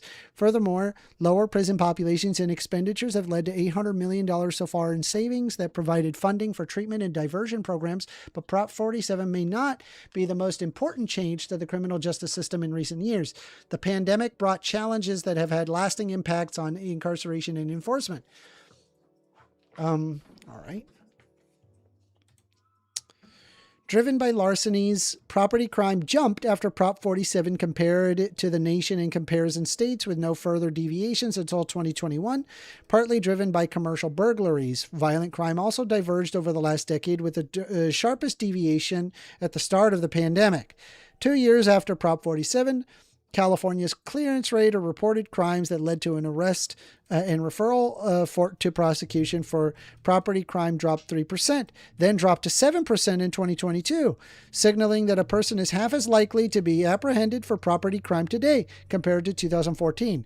The clearance rate for violent crime has remained relatively stable for 2 decades.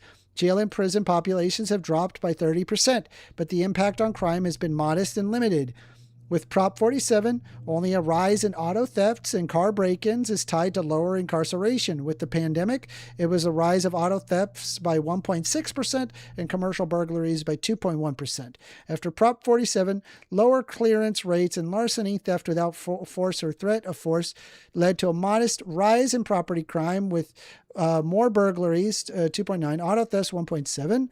And larcenies 1.1. After the pandemic, lower larceny clearance rates led to a rise in car accessory thefts, 7.3%, car break-ins by 3.9%.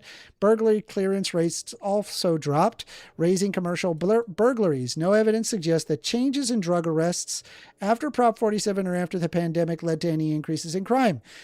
Due to data limitations, we're not able to assess whether Prop 47 or the pandemic led to any changes in substance use and addiction. Focusing on retail theft, fewer cleared property crimes after both Prop 47 and the pandemic led to a rise in commercial burglaries. A drop in the jail population post-pandemic also tied to a rise in commercial burglaries. Evidence is clear that the retail theft increased during the pandemic responses by the criminal justice system, and the increases were greater magnitude increases due to Prop 47. Let me see here. This report's built on previous research and is a culmination of a year-long effort to examine the impact of Prop 47 as the reform approaches the 10th anniversary, as well as the impact of the pandemic-related criminal justice responses. It is not an analysis of recently enacted proposed legislation or upcoming ballot initiatives such as Proposition 36. Determining the factors can reverse falling rates for cleared property crimes, in turn raise the likelihood of being apprehended, should be a top priority for California policymakers. Legislators should seek evidence-based alternatives to incarceration, which shows limited success with preventing crime. Understanding these factors as alternatives is vital to developing criminal justice policies, especially research consistently finds increasing the likelihood and apprehension of more effective strategy preventing crime than harsher penalties or longer sentences. Great. Fabulous. I completely agree with this. So what is your problem with Prop 47? I kind of like Prop 47. But let's take a look here, right?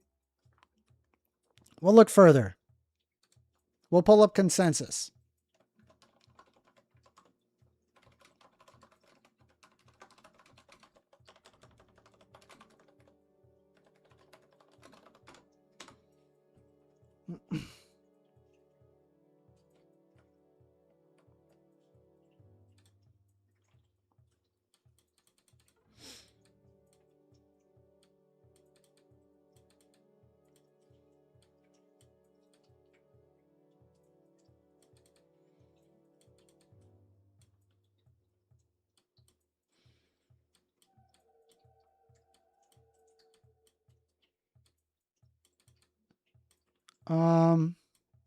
All right, let's take a look. Effects on California Proposition 47, a concise overview. Proposition 47 reclassified many lower-level drug and property felonies as misdemeanors. Research focuses on impacts of crime, incarceration, recidivism, and disparities across race and place. Statewide studies find little to no effect on violent crime. Obviously, it's not addressing that. Multiple analysis show moderate increase in property crime, especially in larceny, shoplifting, and motor vehicle theft, though the magnitudes of the robustness may vary across method and location. City-level work also finds increase in concentrated in reclassified lower-level property offenses, with non-reclassified crimes flat or down. So let's see here. Property crime overall, modest increase. So again, like, I guess like the question is this a result of specifically Prop 47, or if it's like a result of like COVID, in which case, if you're talking about problems of socioeconomic conditions, then Prop 47 doesn't really address that. But it does, I suppose, help social services in a way. I'd say drug and property, large declines in drug and property arrests, especially in felonies. And it looks like that there was a sizable, large reduction of jail and prison population. So lower drug rearrest conviction and slight rise in crimes against persons. So Prop 47 caused sharp drops in jail populations and moderate prison decline. Prison numbers fell below court-ordered caps for the first time.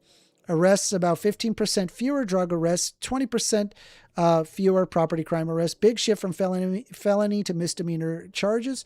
People convicted of drug possession after Prop 47 had lower overall rearrest and reconviction, largely for drug offenses. Small increases in rearrest and reconviction for crime against persons were detected. Let's see here.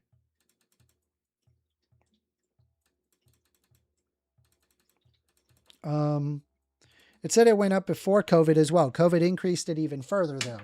Yeah, I guess like the question is like obviously if there's like evidence that says, okay, regarding certain property crime, you know, that it should be seen as more serious. Maybe it requires like an adjustment in the number. Sure. I mean, again, but you'll notice, right, that my argument is not on the basis of, ooh, I got to get punishment for these people. They got to be in jail for longer.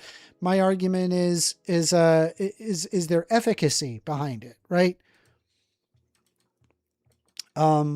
Substantial reductions in interracial differences in overall arrests, especially felony drug and incarceration rates, with particularly large declines for Black men.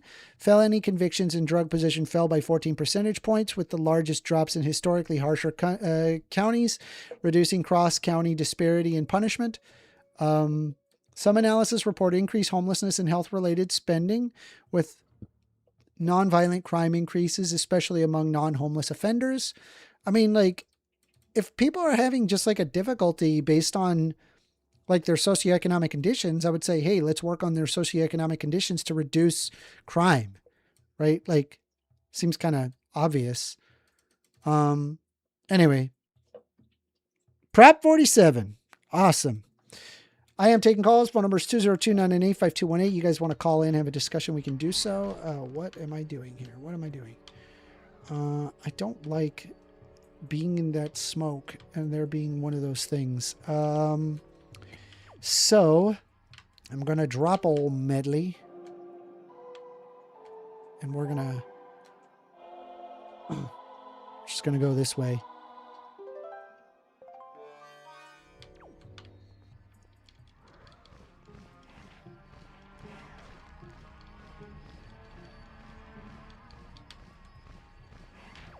All right.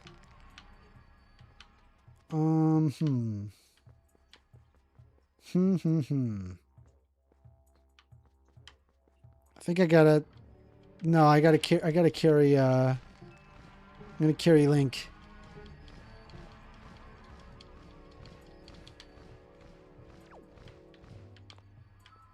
All right.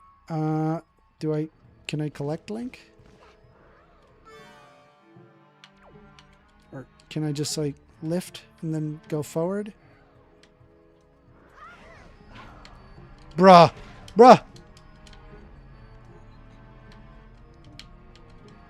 No! Medley!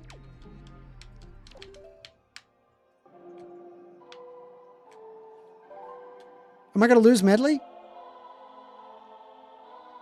This is a terrible idea. I cannot control her. I got to get over there. Shit. I just lost her. Bro, I just lost Medley. I got to go collect her. We'll collect her later in a moment. Voters hated Prop 47. They felt like thieves could just steal groceries while they had to pay.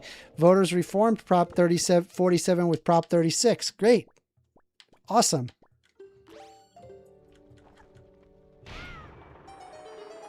How much money are you losing promoting your show? What a joke. I mean, are you just like calling in to be like a hater, or do you want to actually have a discussion? I am taking calls. Phone number is 202-998-5218. Not really promoting my show. I'm just streaming and then people show up. I posted on my Discord and yeah, that's what I do. I gotta go save Medley. Where did Medley go?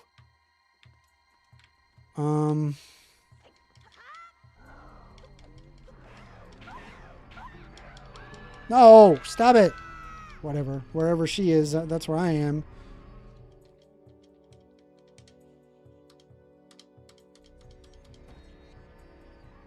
Medley? Medley is not here. Where's Medley? 1stAmender, I'm over here. Oh, hi Medley. Let's go get her. We are taking calls, by the way. Phone number is 202-998-5218. You want to call in and have a discussion? We can do so. Excadriller says Aldi's is cheaper. Bro, I discovered Aldi's. I love Aldi's. Bro, I love Aldi's. Let's see. You're not losing any money other than the call number, LOL, and it's cheap. Yeah, I think I pay like $20 a month for the call number. Raiden JX says, just jump back in, and I think AWOL and I share the same view. Police have a damned if they do, damned if they don't profession. A lot of them are good people and have to control their emotions and their job and policy. Okay, so, well, the problem that I have is the way that police operate in the United States is completely unacceptable in my mind. Basically, what I've observed is that they do apply very much a retributive punishment. They are not there to help. They're often openly antagonistic towards people that need help. Though how often has it been that you guys have had a conversation or a run-in with the cops, and you genuinely want their help, and they snap back at you with like a very snippy tone? How often is that? Does that happen? That has happened to me all the time. They are super nasty to you, like all the time. And I'm sorry, like I think like it's because the way that cops are trained. I mean, they spend more time, learning how to shoot a gun, not actually how to take care of people's needs or to be like concerned about other people. Much more time is spent trying to shoot a gun than it is negotiation, for example. It's insane. We should be able to know how to de-escalate a situation more than shooting a gun. It's that simple. I'm sorry. I mean, you could disagree with me and like, no, they need to know how to shoot a gun and pew pew or whatever. But dude, it's not the Wild West anymore, bro. We're like a modern society. We don't need to be like this, but we are. We're the United States. I mean, lots of European countries don't follow what the United States does, which is, I'm glad that they do, but the United States simply doesn't take the hint.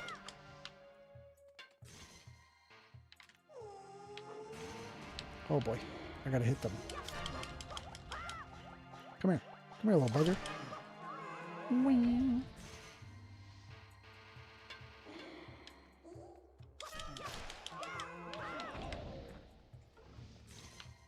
We are taking calls, though. Phone number is 202-998-5218. You want to call in and have a discussion? We can do so. More than happy to hear you out. All right.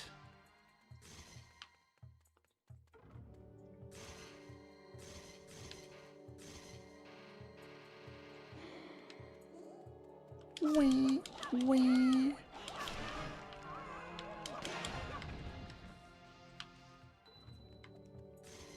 Let's see. Flashy says, when my car burned in 2020 in the middle of a desert, a cop stopped and gave my dog some water while I waited for a towing company. That's great. Fabulous. I'm not saying there can't be good cops. Like, I'm not an ACAB guy. I think that it is true that a lot of cops undergo a lot of stress. At the same time, I'm not super happy with the way that a lot of cops treat people in general. I think that, they should be looked at as stewards to societies, not a threat to you. And I find it's quite often that they end up looking like a threat. And that to me is very concerning.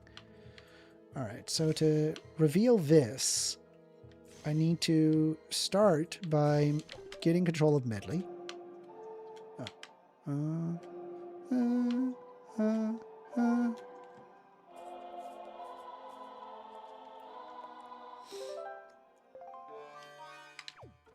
All right, and then we're gonna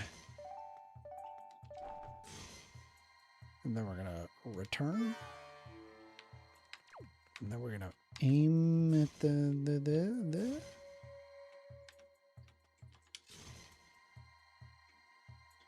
Come on.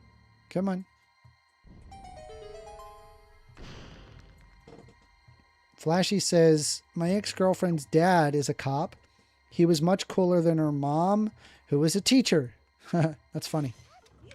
Yeah, I'm not saying that that there are not good cops. I do agree that there are good cops. I think the system itself, I think, needs a reformation to remove ourselves away from the retributive system and more towards a rehabilitative approach. And I think that will lead to better outcomes. I mean, example, when I was in the Netherlands, it was kind of like presumed that cops weren't there to arrest you. They're just there to help if you're too ornery or whatever.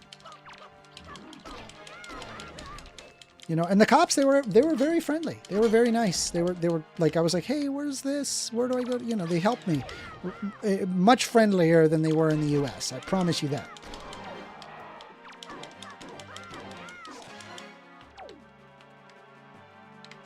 Oh, shoot. He's still alive. No!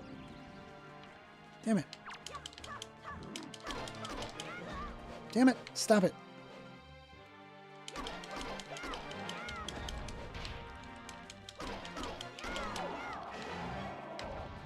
Is he dead? Okay, we got him. Cops' job isn't to reduce crime, it's to respond to them. I agree with him. That's why that we design systems to reduce crime. I agree. You make less work for the cops, not more.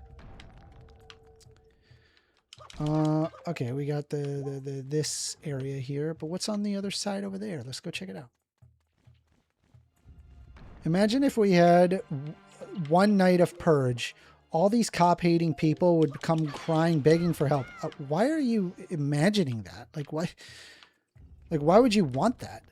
It seems like that you seem to like be fantasizing about that in a weird way. Yeah, about murdering people.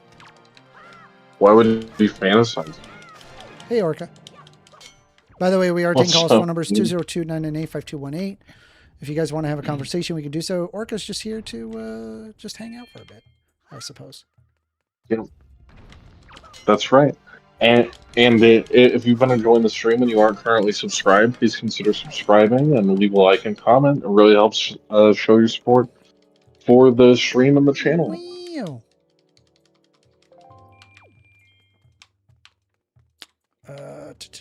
We got this here. Wow, look at all the money. Money. We actually need all the money we can get. Those Triforce... Don't Those- become a those supporter, Triforce- though. Don't do that. What? No, you want to become a member. That's good. That's the best kind. I love the members, bro. Don't That's the best kind, do bro. it. How many members do you have? I don't know, like 20? You know? Damn! You making hella bang. I'm not. That's not a lot of money. Bandos. Let's see. Body cameras on cops have been a death blow for BLM. Well, it's been kind of a blow for just truth in general. It's also been a death blow for...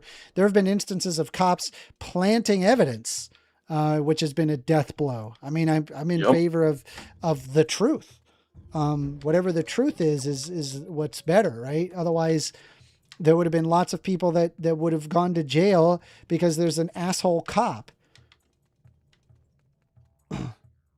That's right. Okay, this is a... Can I whack it? Whack. Hashtag Needs bombs. plant trees, not evidence. Save the world's forests. All right. But I do not have that key.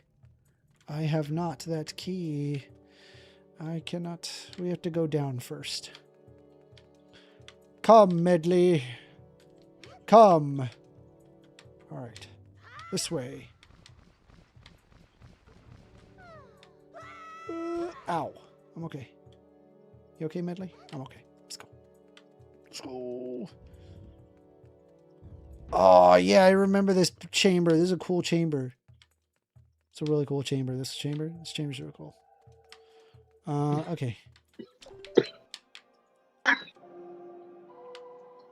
Sorry.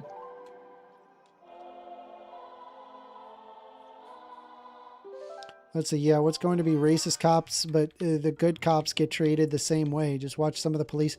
Well, yeah, I mean, I agree. Like, if you have aggressors, then what ends up happening is that they aggress, and then because the experience is that kind of aggression, people operate under the presumption, well, all people are like that. It's really, people do that all the time. And the solution is for those people to not do that. Let's take a look here. Let's see. We have light. We're gonna all right, let go right here, and we're just gonna move this. Okay. Wait, I just realized there's a chest there that I need to activate. No, not come on. Come on. There we go. Chest. Free chest.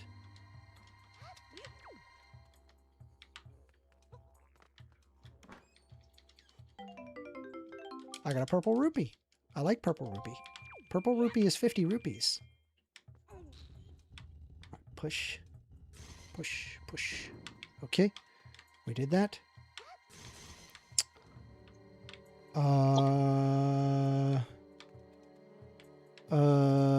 Ooh, you know what? I just realized, yeah. Yep.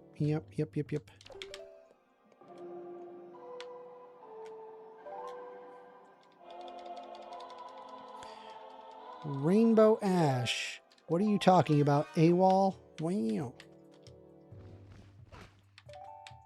Looks like Rainbow Ash is calling out AWOL. He should be called out. Freshman stream brought to you by Soda Water. Drink bubbles. I do like soda water. I do like soda water.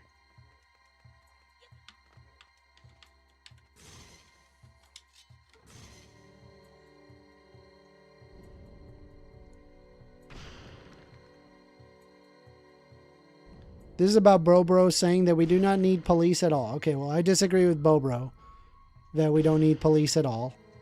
I think police is fine. I just think we need reforms to the police. Don't throw the baby out with the bathwater, in my opinion. That's the way I feel about it. Me and Bro do not perfectly agree on every little thing. He is an individual, and I am an individual, and we have our own individual thoughts on these things.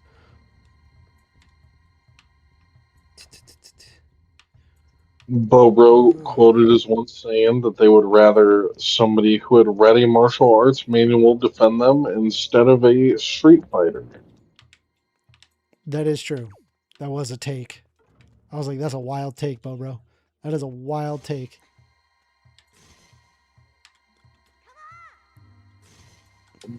Bobro has since rescinded upon that take. He took it back. It's good. Yes, it's true.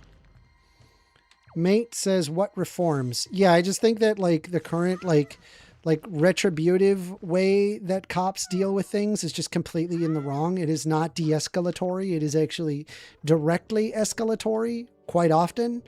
I am not in agreement that cops, when it comes to like training and de-escalation tactics, they spend less time training in de-escalation than how to shoot a gun, which is completely insane. That should never happen. This doesn't exist in most modern countries.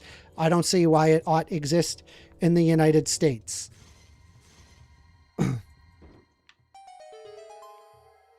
Okay. That's activated. If you're wanting to debate 1stAmender on that, he is taking calls at 202-998-5218. Yep, I am taking calls. I am doing that. All right, drop medley. We already have medley good. Cop rule or mob rule? Take your choice. Rehabilitative rule, not mob rule or cop rule. My personal issue with the removal of a state... Ex-Cadriller says, at least first positions is arguable. Bo's position is indefensible. But this isn't the Bobro show. This is the 1stAmender show. Well, it's okay. You can talk to Bobro. I'm fine. It doesn't have to be all about me. It's fine. I'm just going to play my game. If you want to have a discussion, phone number 202-998-5218. I'll hear you out. Amender. AWOL says, yes, there were cops. They were caught planting evidence, just like that they were victims who proven to be lying about their cases, and body cams are good all the way around. Based. True. Agreed. Based and centrist pilled, I guess. Okay, so we're going to open this up, I suppose. Bobro says, I choose mob rule. That's really stupid. And that's how you get people burned for being witches. Wow, burned witches. Wow.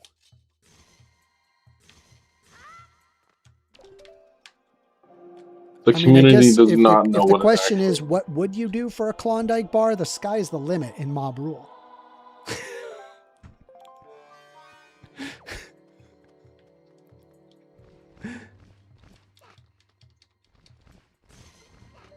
Okay. And then we just gotta, we're gonna aim down this. 1stAmender, I wonder if you were on the same page as me on why no cops is bad. Oh yeah. I just think that there Yeah. needs to be like people that maintain order. I'm okay with the idea of there being like designated people that are there to de-escalate situations and make things safer for people, which I think is the original intent of police officers, not currently what we have, where it's like very retributive and punishment heavy, and you know it's highly aggressive towards citizens, not just offenders but non-offenders as well. I just I don't like the way that it currently is here in the U.S. I think that we just need to have rehabilitation as opposed to, specifically a police officer not needing to rehabilitate, but like to just be trained, especially on de-escalation. I think de-escalation is super important. My concern is that without a monopoly of force, so removing police officers, a monopoly of force / violence will manifest I out agree. of that void, and I agree. I'm concerned that it would be even worse, like the KKK. Yeah, so I agree. I completely agree with you. I'm perfectly okay with the police using necessary force. I'm just saying like de-escalation overall. And right now in the U.S., we don't do that. We don't really have the quote unquote, like, let's de-escalate. They often, very often, police officers actually actively escalate situations, not de-escalate. Like I said earlier, you can look this up, de-escalation tactics, those are trained less than learning how to shoot a gun. Shouldn't that change? Should it be that way, or is that bad? We shouldn't do that, right? Well, Amender, I'd say, how much harder is it to shoot a gun properly than to de-escalate a situation? How much easier? I would say it's harder to de-escalate a situation than shoot a gun. De-escalation is a part of my job, Amender. Yes. And it's really not that hard. And I wonder every day why police officers struggle with it. Because they're not taught de-escalation. They're taught how to shoot a gun. Well, I wasn't really taught de-escalation. You know? Not that, not that much. We had one role play scenario with this.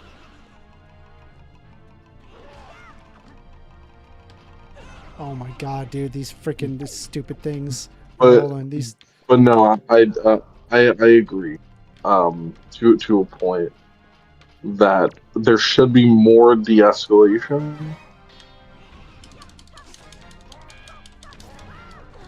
But I don't know if it should be more than gun shooting.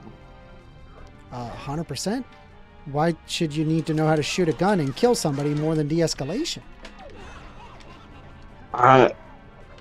Well, I think they should be able to. They should be killing people more than de-escalating situations. I think gun training is necessary for killing I'm not less against gun people, training, right? I'm saying like probably not more than de-escalation. That's all I'm saying. How much time can you really spend in like role play scenarios of de-escalation Well, before I don't know what you is get entailed kind in of get de-escalation, but I imagine, say for example, the cops in, the Netherlands probably have much longer de-escalation tactics than shooting a gun. In fact, do they even have guns? They may not even have guns. I'm sure they have like armed units, like Probably have, like the Brit tasers and stuff. I don't know. Let me look that up. Hold on. Do Netherlands cops have guns? Oh, Dutch police officers carry guns as a standard part of their duty equipment. All right. That's crazy. Okay, so here we go. So I asked, what is the difference between cops in the Netherlands versus the USA? The primary differences between police in the Netherlands and the USA lie in their training duration. use of force and firearms, organizational structure, and community approach. While both strive to maintain public safety, their methods of cultural context diverge significantly. Dutch police officers undergo a rigorous mandatory 3-year vocational higher education program. This extensive schooling emphasizes de-escalation, conflict resolution, and law. The USA training varies drastically by state and agency, but basic police academy training typically only lasts 3 to 6 months, followed by field training. Firearms and use of force. Netherlands. Officers are armed, but the use of firearms is strictly regulated and deeply investigated. De-escalation is heavily prioritized, resulting in significantly lower rates of police-involved shootings. USA. U.S. officers carry firearms and encounter heavily armed civilian population. This heavily influences protocols, leading to a more defensive stance, higher rates of drawn weapons, and statistically higher rates of fatal police shootings. Structure and jurisdiction. Netherlands. The Dutch police force is highly centralized into a single national police force overseen by the Ministry of Justice and Security. This ensures standardization, training, and procedures nationwide. USA. Law enforcement is highly decentralized. There's over 17,000 independent agencies, ranging from small-town municipal police and county sheriff office to state troopers and federal agencies, each with their own jurisdictions, standards, and budget. Community policing. In the Netherlands, officers' heavy patrol on bicycles are deeply integrated into their local neighborhoods, and there is strong cultural emphasis on dialogue, social services, and problem solving alongside the community. The USA, community policing varies by location. Many U.S. departments have strong community outreach programs, but the day-to-day work is often more reactive, call-driven, and focused on strict law enforcement. Integrity and accountability. Internal oversight is strict. Comparative studies show Dutch officers are generally stricter on internal norms and exhibit higher willingness to report colleagues for misconduct. USA accountability mechanisms vary widely by department, state laws, and police unions. Mechanisms such as body-worn cameras and civilian oversight boards have been implemented with varying degrees of success depending on the municipality. So you'll notice that the rehabilitative approach far more emphatic than non-rehabilitative. How do I stop these? Where is the light? I need to start the light. Let's see. It's got to be here somewhere. Where is the light? Where is the light? So somebody in chat said that they like me more than Daniel. Wow. A lot of people do say that they do not like Daniel, but it's mostly because he's a left-winger. Oh, hey, chat. I'm farther left than Daniel. Are you? Oh, Daniel's pretty far left. Probably. He's a socialist. But I Yeah, like Daniel. probably too. By the way, we are taking calls. Phone number is 202-998-5218. You want to call in and have a discussion? We can do so. Right now, I'm trying 1stAmender's currently taking calls at 202-998-5218. How do I beat these? How do I beat these? How do I... Hold on. You got to it before me.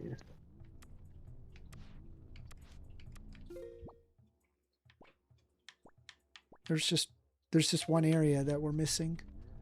But this is locked off. If you've been enjoying the stream and you're not yet subscribed, please consider subscribing and leaving a like and comment and sharing with a friend. I need light. How do I stop Thank them you. with the light?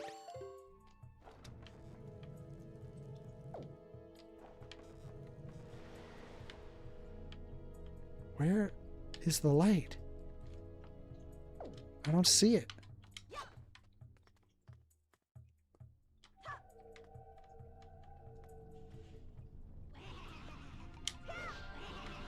Doesn't help.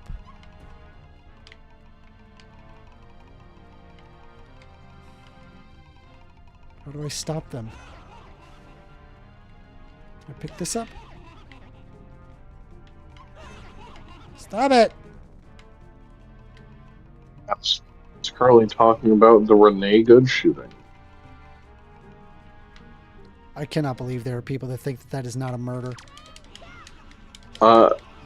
Hey, maybe if you don't want to get hit by a car, I know. don't walk on the road.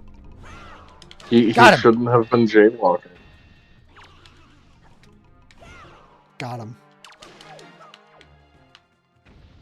Good job, Linda.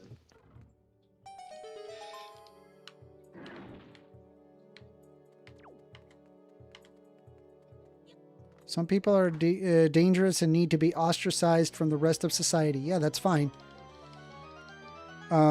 Flashy says, Amender, what is your opinion on Redux? Do you think that it is a trustworthy source and it hyper focuses on trans people, or is it fake propaganda that's just transphobic? I don't know what Redux is.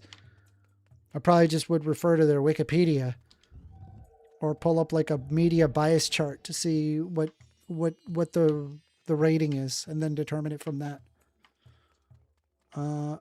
Okay, so we just got the key, the boss key, so I think we could go straight to go fight a big Poe.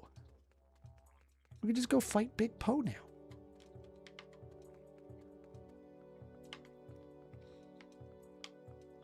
Most first responders. Yeah, I want to let you know, impossible. like, just like objectively, just so you're aware, Renee Good was murdered.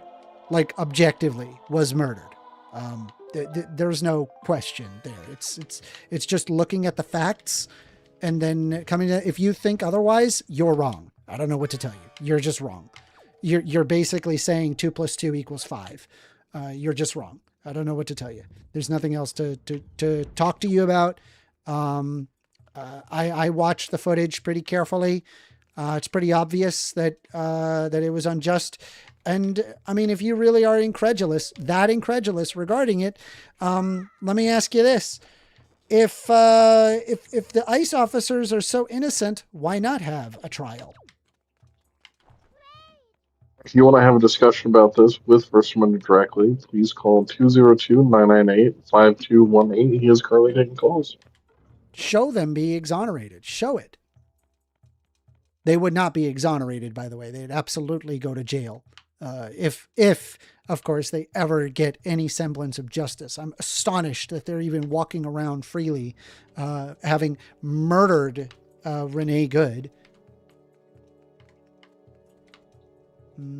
Okay, so I think we could just... Right, I have a question for you, 1stAmender. What is it? You still doing curls? What? You still doing curls? Yeah. Gun check. Gun check? You want me to do a gun check right now? Gun check. Okay, hold on. Gun check. But I hurt my left arm. I don't know. I feel like... Oh, no. Oh, God. Look at my boy. Look at him. He's I still got a little bitch arms.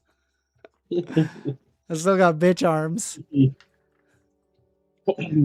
This is no pump, by the way, guys. Look at that. I got little bitch arms. Mm. Go to the gym, everybody. It's good for you.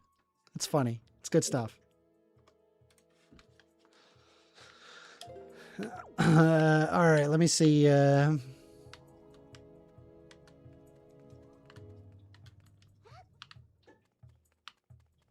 right. What 2118? Arguing for an ethno-state, saying Japan suffers Asian supremacy equals low crime, trash on the streets, etc. Also a failing economy. Don't forget that. Don't forget, like, a stagnant economy since 92. Don't forget that part. Hey, we got a fight. Look at that. Now we get to fight a big old fucking... Also, what? Stop. Don't argue ethno-states, you fucking freak. What the fuck? Arguing ethno-states. Fucking what? What was arguing an ethno-state? He's like, oh, Japan, they got like, there's only Asians there, and they have low crime and low trash? Idiot. What is a terrible username, by the way? It's funny. Amanda said, fucking what? Like, I'm Mexican. Alright, what do I do? Do I just roll them into any direction? Oh, I gotta roll them into one of the spikes. Well, what said almost the girth of my penis? That's cancer, buddy. You should see a doctor. Got him. All right, lift him. Lift this big old boy. All right, boom. All right, he got hit, and then he turns into a bunch of these little guys, and then we're going to whack him. Then we're going to whack him a lot. Rose says you have no proof of that to AWOL files. What?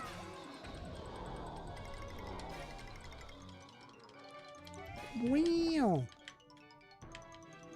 Let's go, let's go, let's go, let's go. Oh, no. No, no, no, no. No. Fire. All right, I think we're good. What says take it up with Japan first? Japan Yeah, probably but has I don't want to good be. teeth I buddy. don't want fucking countries to be like Japan. Like what a terrible example. You're arguing for a fucking ethno state. Honestly, fucking enjoy the band. Fuck off. What Fuck off with your says ethno state. I you don't like your guys are ethno making state me shit. It's cry? $20 to get unbanned. It's $20 to get unbanned? Yeah, it's $20 to get unbanned. Yeah, I don't like fucking What the ethno state people. Like, go fuck yourself. Jesus Christ! Go argue the ethno state like at another fucking channel. I'm not your channel, bro. Yeah, I'll argue that ethno state over there, bitch. 1stAmender currently taking calls at 202-998-5218. Rainbow Ashes wasn't me this time. By the way, what has never called even a single time. Like, I'm not going to sit there and like entertain this dude's fucking ridiculous arguments.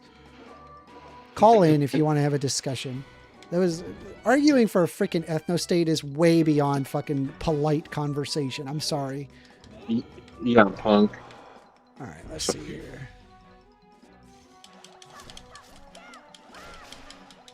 I'm talking. Why he spawned so quick? That's messed up, man. All right, we got to keep doing this. Shame is a powerful deterrent in Japan. Shame of like upsetting other people is a powerful deterrent in Japan. Yeah, you know what they also do? Not... a lot of they end up harming themselves and disappearing in a forest because the social expectations are too high. Yeah. Like, bro, this ain't the W you think it is. It really isn't. You don't want an ethno state. Their economy has been tanking since the 90s. It has never recovered. It's been shit the whole time. It has not been good. It has not grown like the rest of the world has. It's their choice to have their little quote unquote ethno state, but it hasn't really resulted in a beneficial outcome. But oh boy, at least there's very little trash. Oh boy, I'm going the opposite direction. Turn into a Logan Paul side quest.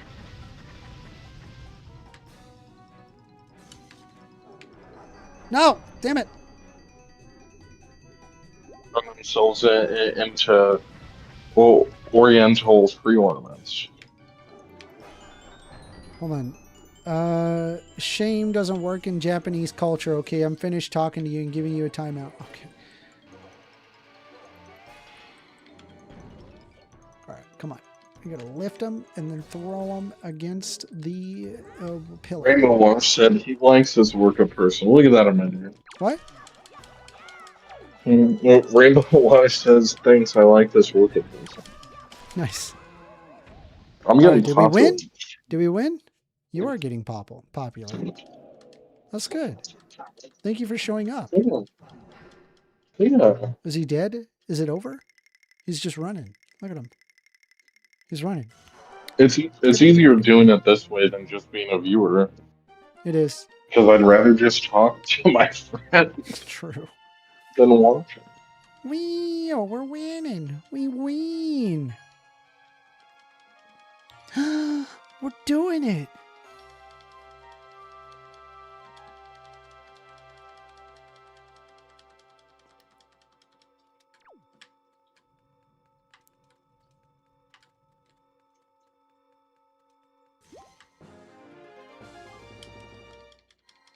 All right, heart container. Okay, and now we leave. Bro, I If should not bring somebody up. intentionally walks in front of your car and you step on the gas, you do get in trouble for that. Orcas are dolphins. There is no orca emote. Dang. What is getting activated? Hold on. Dun, dun, dun, dun, dun, dun, dun, dun, dun, dun, dun. Let's wake up the Master Sword. I wonder if it's gonna make my blade glow, or is it gonna spread out the wings on the hilt and make a better sword? Do it. Do the thing. Oh, I thought this was... I didn't think that this was going to be this long.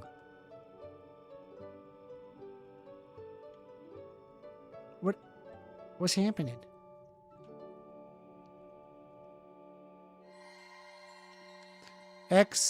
ZXCV says everyone who visits Japan loves it. Just saying. Yep, there's a lot of really good food there. It's very good there.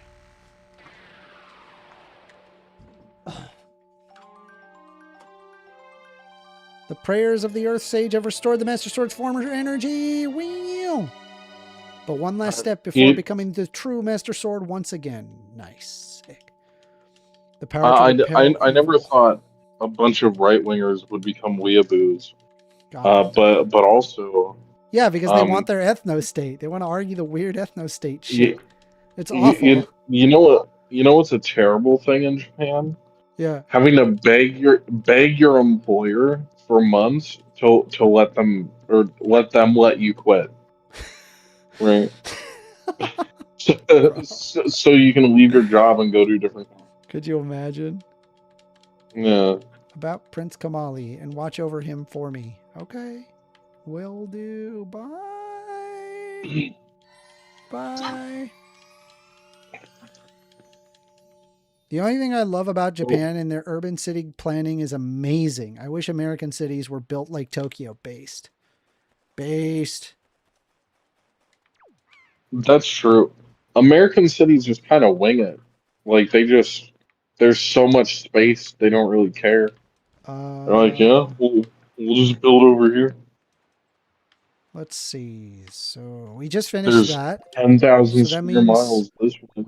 that means we got to go see Cleanse Makar. world. We got to go see Makar. We're ready. We're ready to go. Wee. Oh yeah. Um, Did you find your key? what? My key? Yeah, the key for your car. Stop saying that. Stop. You like confuse me every time you say that. I have to find Makar. Makar. Makar. Yeah. Okay, stop it. I swear to God, if you say my car again, I'll fucking kill you.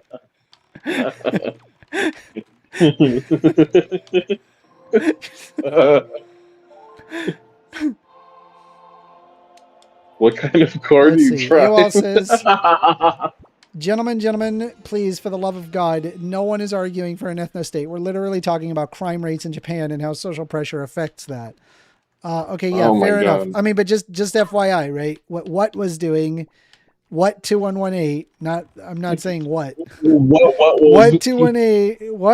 What 2118 was saying? Hey, well, yeah, they don't have any foreigners, and so there's no trash there. I'm like, yeah, okay, dude. Like, fuck off with your ethno state bullshit. I'm not gonna tolerate it. Sorry. We gotta find Makar. Japan gave us Miyamoto and the Zelda franchise. Whoa, and based. Japan has crime, it has homelessness and drug addiction. They remove individuals and place in institutions if they are medically different, but still able to function in society. Based, and retribution pilled. Sorry, rehabilitation pilled. I misspoke. Based and rehab pilled. They don't count the people in the poor prefectures and Yakuza. They have cooked stats. Probably true. I don't know if that's 100% true, but sounds interesting. All right, so here, wait, we have to find my car. No, this is not where we need to be. Hold on. My car is over there. What am I doing? Am I stupid? I'm stupid. Wait. No. Yeah, you should park in a better spot next time. Flashy says Japan is... Stop! Why do you do this? Why are you like this?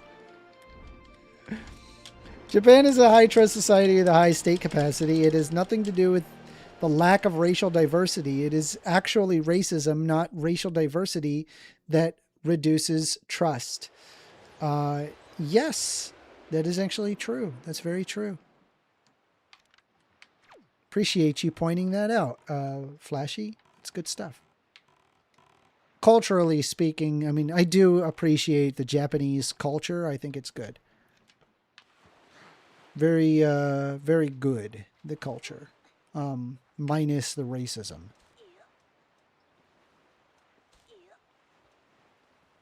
Like in the US, you know what I've noticed? Everybody, not just like any race, but like pretty much so many people just throw out their trash.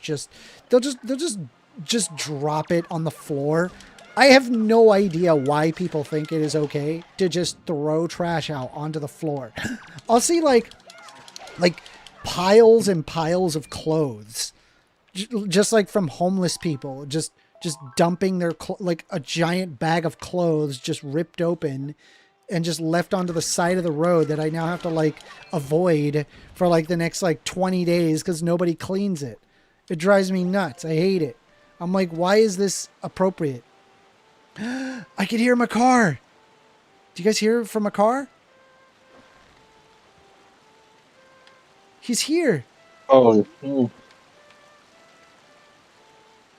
Rainbow says that's that they have crazy. to head out. He's still out and Bye, Rainbow. I missed. You should buy my car. Bye. Oh no, there goes Tokyo. Go, go, Godzilla. Yeah.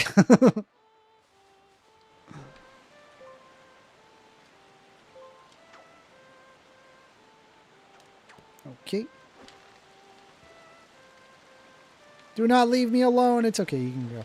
It's funny. I despise people like that. They're animals.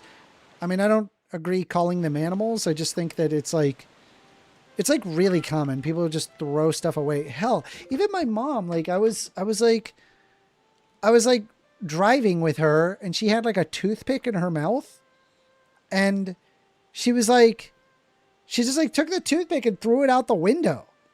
And I was like, what the fuck did you do that? She's like, it's biodegradable. It's nothing. It's just wood. I'm like, yeah, but how long is it going to be like on the street for like a week or two for it to quote unquote biodegrade? Like, I'm like, no, keep it in your pocket and then throw it out when you're done. Like, it drives me nuts. It really does. It drives me insane. But even if my mom is willing to do something like that, like how many people are willing to just do that? Like in general. I'm surprised you were able to find me here. You're wondering why I'm here all the way down here? I'm practicing a new song for the next year's ceremony and I need privacy. It isn't any fun to anyone who knows in advance what song I'll play. What? You hear my song outside? Really? I thought the sound of the waves would drown it out. Perhaps I should play a little more softly when I practice from now on. I'm about to brain blast this little creature, this little bean. Na, na, na, na, na, na. Okay. Why, is that a conductor's baton? 1stAmender, are you a maestro? That's incredible. You're going to conduct for me, 1stAmender? Yes. What kind of song is it? I can't wait to hear it.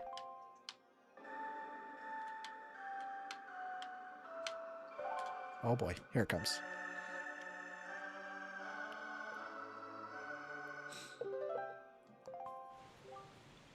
Does it go something? Ooh, phone call.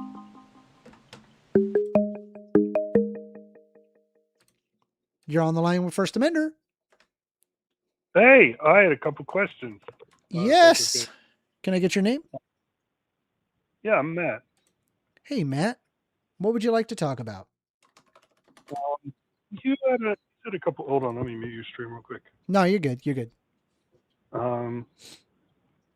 Yeah, thanks for taking my call. I'm just curious. I don't get to talk with a lot of Woke lefty types. people. Nice. Yeah. Okay. But anyway, yeah, I had a couple questions, mostly about your stance is interesting because I don't think the defund the police thing is very popular anymore, but you guys were talking about how we need a police, and I had a couple questions about, because like my prescriptions would be very different. I'm not trying to argue for them. I'm just curious what your positions are. For example, you said you wanted more de-escalation training. Do you know what you would mean by that? Like, what would you want them to be training specifically? Oh, I don't know. Good question. I'm not a cop. I don't know what de-escalation training looks like, say, in the Netherlands. I would probably just defer to an expert on de-escalation training. Do experts advocate for more de-escalation training? Yes. I haven't heard one. Which one in particular, just so I can look Most for European them? countries. I'm not trying to quiz you. I'm just asking. Most European countries argue de-escalation over shooting a gun. Well, yeah. I'm not. I mean, I don't want to just shoot people. I'm just curious. So I guess my mind was going towards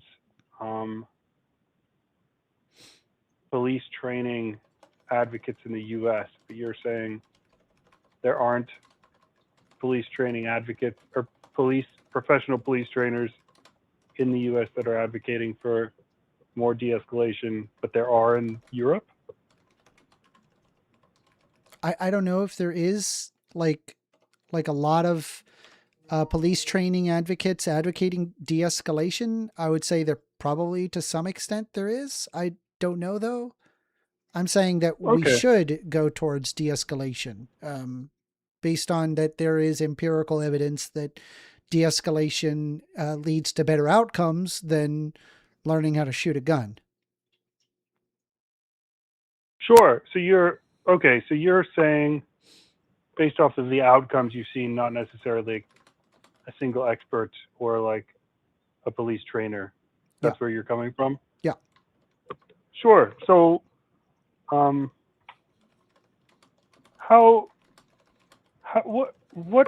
asked this in the chat. I don't know. So for every like 100 bad police interactions we have, where there's like not necessarily like a shooting, like just somebody's panicking and they take off, or just bad. You have 100 bad interactions. How many of those do you think would be fixed by higher time de-escalation training? I mean, like a finite number, I don't know. But just a guess. But just we curious. have, for example, I mean, in a lot of European countries, we have less violent outcomes for police officers in those locations, and they emphasize de-escalation. I find it very common that police here in the United States, they are often trained more on how to shoot a gun than de-escalation. I think that's sad. I think that results in a lot of lost lives for no reason. Mm-hmm. No, I understand what you're saying. I'm just curious, like, if you had to guess. I'm not trying to hold you to anything. I'm just, because I would think it would be probably not very high. Like, I think it would probably save lives. Maybe if we added many more weeks, like if we had 4 more weeks of de-escalation training, I wonder if it would be even 5 out of 100 interactions would go much better. I wonder. How many do you think it would be?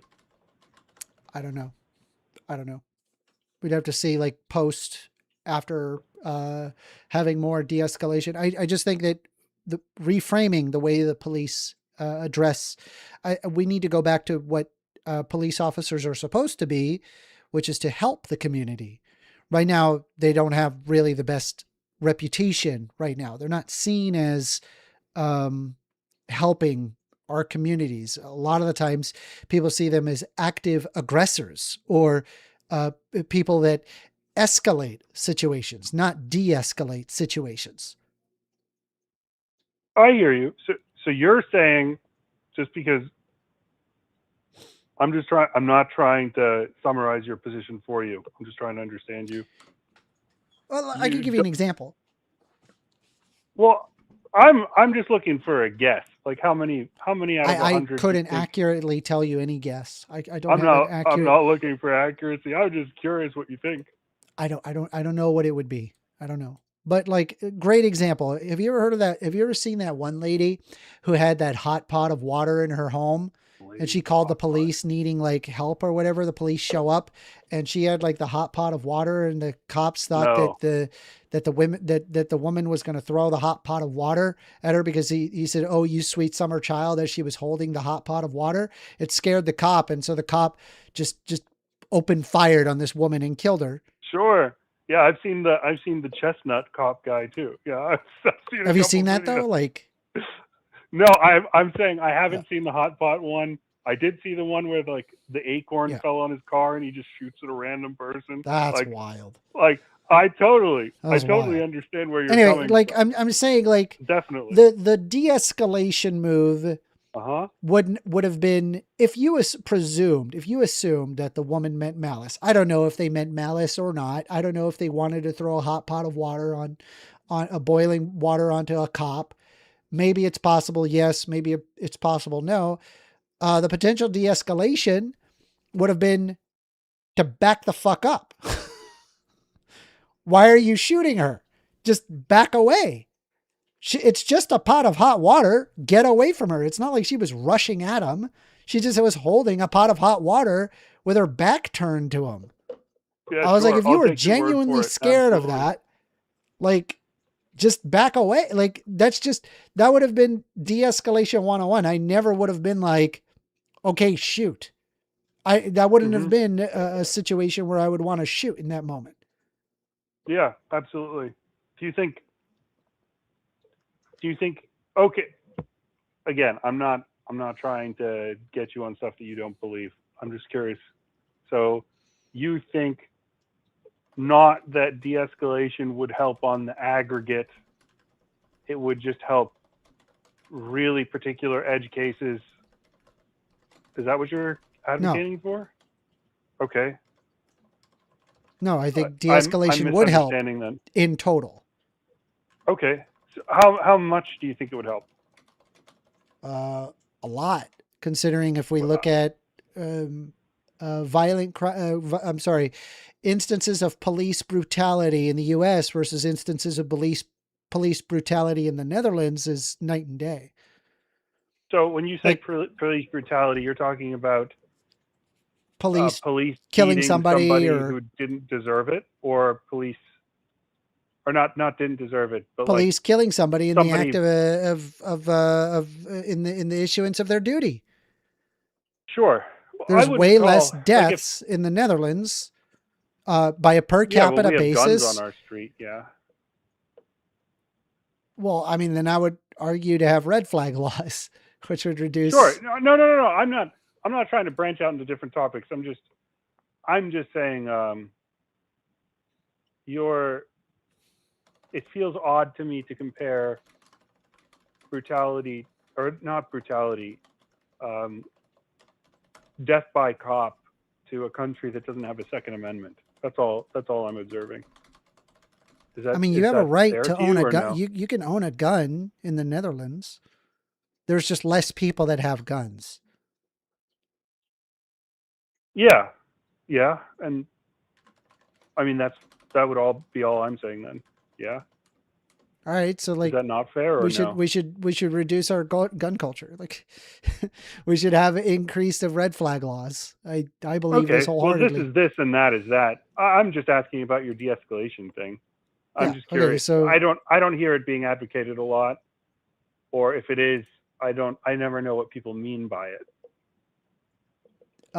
Yeah, I mean, like I said, it's It's emphasizing if you're in a situation that your response is not to respond violently, but to see what can I do to calm down the situation in a peaceful manner. I understand what de-escalation means. I'm saying I don't understand. You said you didn't understand what I meant by de-escalation.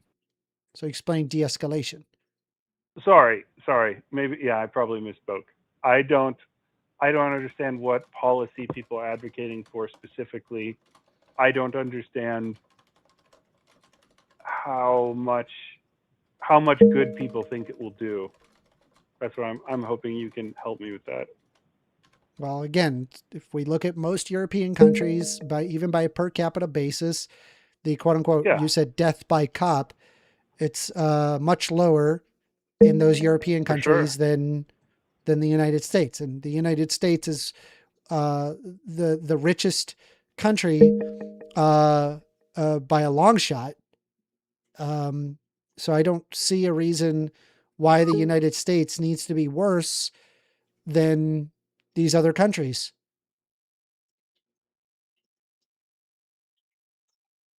Okay. Aren't we the greatest country on planet Earth? Oh, absolutely. So why should we suffer this? Oh no, if you're talking about gun culture, reducing gun culture, that's kind of a different topic. I mean, it's a multifaceted approach. Obviously, I would absolutely want to reduce gun culture. I would definitely not say that you're advocating for like a one silver bullet solution. I was just curious about this one. Mm-hmm. So yeah, if you don't have any guesses on how effective it could be, that's fair, I guess. I don't. Do you think somebody would have a guess on how effective it would be? Who would that be? Probably a criminologist who studies this for a living. Sure. I'm not a criminologist. I'm just a YouTuber. Yeah, but you're an advocate, right? Yeah, I mean, I advocate on the basis of policy-based measures. So I read studies and can observe lower crime, lower recidivism rate, lower violent crime, lower instances of cops being killed, lower instances of cops killing people. All of those are true in most European countries over the United States. It's not even close. So it makes me go, what is different in the United States that makes us empirically worse than these European countries that are poorer than us? Okay. Sure. And I love my country. I want my country to do better. I'm glad to hear it. Yeah, me too. Okay, well, if you don't, maybe I beat this one to death. Okay, I had another question. So you said a few times that you think it's, just paraphrasing, you think it's criminal that we have, or like, maybe criminal's the wrong word, irresponsible to have police have less gun training than de-escalation training. Yes? Yeah. So you're advocating for less gun training or just more de-escalation training? I would advocate de-emphasis on the escalation of force and emphasis on the de-escalation of force. So both. Okay. Less gun training, more de-escalation training. And this, I think, would have a lasting and positive consequence as a result. You don't need that much gun training in order to be proficient with a gun. And I believe that for de-escalation, that requires a good deal of knowledge into the human psyche and how to calm people down when they're in a very angry situation. And being aware of multiple, say, for example, personalities and how to deal with that, I think it would be very important. Cops aren't taught that. They're taught to de-escalate by shooting, which is insane. That doesn't de-escalate. That only escalates a situation. Oh, yeah, I hear you. Sure, let me just So I'm just curious. I'm not trying to fact check you or anything. So I see basic, just my first Google search says that there are about 1,500 accidental discharges by law enforcement officers. Is this multi-year? I don't know why they would group it by multi-year. Let's say 500 a year. That sounds pretty high. Maybe that's not very high to me. I don't know, but that's with our current weapon training protocol. You would expect that to go up if we had less weapon training, right? I would likely not see a huge difference. I'm going to be honest with you. I think there's like a plateau to like gun safety. Take for, well, I yeah, don't know of if you course. ever saw, I don't even know if you ever saw that one video of like this guy that is a gun trainer, and he accidentally discharged his firearm middle as he was explaining gun safety. Total accident, No, right? I'm not. The people looked at him like, "Did you mean to do that?" And he was like, "Yep, I meant it," but it was very clear he did not mean to do that, and that was complete. Sure. Yeah, just screw up on his part. And it's like the reality is guns are dangerous. They're just dangerous, right? And even somebody who is perfectly trained can make mistakes. It's common, and sometimes guns accidentally discharge. I think spending less time manipulating the gun as opposed to talking to them is going to result in better outcomes. To be fair, Yeah. I think I'm talking about something a little different. Like if you're talking about Hey, Scott, I'm less time hold manipulating on. a Give me gun, one I'm second. talking. Scott, we are Sure. we are currently streaming live, and I'm on a phone call, so please. Oh, he just left. Okay, sorry. Go ahead, continue. There was somebody on the Discord. My apologies. You're good. Go ahead. Do you need a second? Nope, you're good. Go ahead. Okay. If you're saying more time manipulating a gun, this would be in a controlled environment, like a shooting range, right? Like gun training doesn't happen with a suspect in front of you, hopefully. I hope. I mean, it could be in a controlled environment or not a controlled environment. I'm saying like you're spending time manipulating the gun, as in you're moving it around, you're touching it, you're getting it out of the holster, you have your hand on the barrel, you cock it, anything, right? You're manipulating it, moving it around, doing stuff with it. I would want my police officers to be very familiar with the tools they're using. I agree. You disagree with that? Okay. Yeah, of course. But yeah, that would be silly, I think. So that's not what you're saying. Yes. I'm okay with the idea of like being familiar with a gun. I just think that, hey, let's spend more time learning how to de-escalate instead of firing a gun. This would reduce death.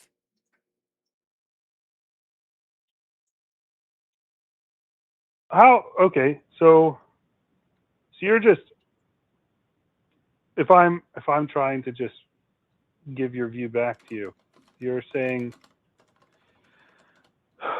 the amount of time de-escalation training that we have encourages a psychology in police that is malproductive to their actual role. The way to do that is have a better proportion of service as opposed to violence in training. Is that accurate? I guess like, okay, so I wrote down what you said. You said the amount of times de-escalation training we have encourages a psychology in police that is malproductive to their actual role. The way to do that is to have a better proportion of service as opposed to violence. I would replace service with de-escalation. Sure. So I meant like a mindset of service. Like you're saying we need. Yes. Like your Then job is to protect community members. Your job is to respond to mental health calls. Your job is to help an old lady cross the street. Yes. Your job is not to tackle Betsy or something. You got it. Okay. You got it. I'm just trying to summarize your view. Okay. So this would obviously come with an increase of training budget, right? Actually, I don't think it would actually increase the training budget because we're just taking some of the time from shooting a gun Okay. towards Well, just being in a class and de-escalate. I mean, it's the same thing, except you're not shooting a gun. In fact, I would probably say it's cheaper to do it this way because you're not spending all that money on bullets and material. You're just talking to people. well, you'd have to hire like trained psychologists or something Fair. to do. Okay. Maybe criminology That sounds experts. pretty Sure. expensive. Okay.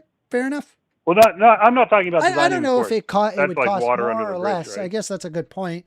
I don't know if it would cost fully more or less. So I'll grant you that. I would, if I'm going to guess, I would be shocked if it cost less. That would be like bullets are so unbelievably cheap, especially for police weapons, as they're so mass produced. So if it costs more, I'd be okay with that because that would mean that we're saving lives as opposed to saving money. Sure. Yeah. And then, so you're going to, if you increase money on training police,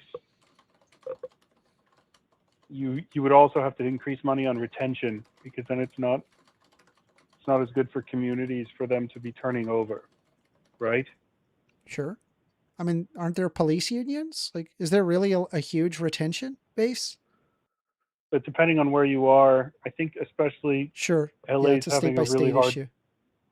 Well, it's especially, I think it's usually they're hired by, like chiefs of police are headed by the mayor in most cities, is my understanding is usual structure. Yeah. And then they bargain with like the community council. So it'd be usually city by city. So, but my understanding is a lot of places have a really hard time getting police, and I think there's my understanding is there's a large shortage of them right now. So you're going to have people battling for police officers if you have a really good training program. Especially if you have a really good training program, other cities will want to poach yours. I'm curious about that.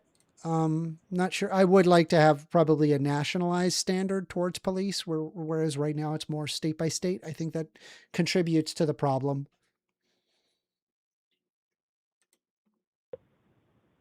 Sure. Yeah, I haven't thought very much about that one. So I don't have a lot of input. I believe you though. Speaking anyway, of, that was another question. I appreciate your call, Matt. I appreciate your call. Sure. If I'm boring you, I will hang up. No, you're not boring me. I actually found your conversation very interesting. I just like to keep it moving along. I usually keep it on one topic at a time. Gotcha. Did you have anything else? Nope. Just I had more questions on police, but if not, that's fine. If you have another question on police, I'll take one more. Do you support police unions? Yes. Why?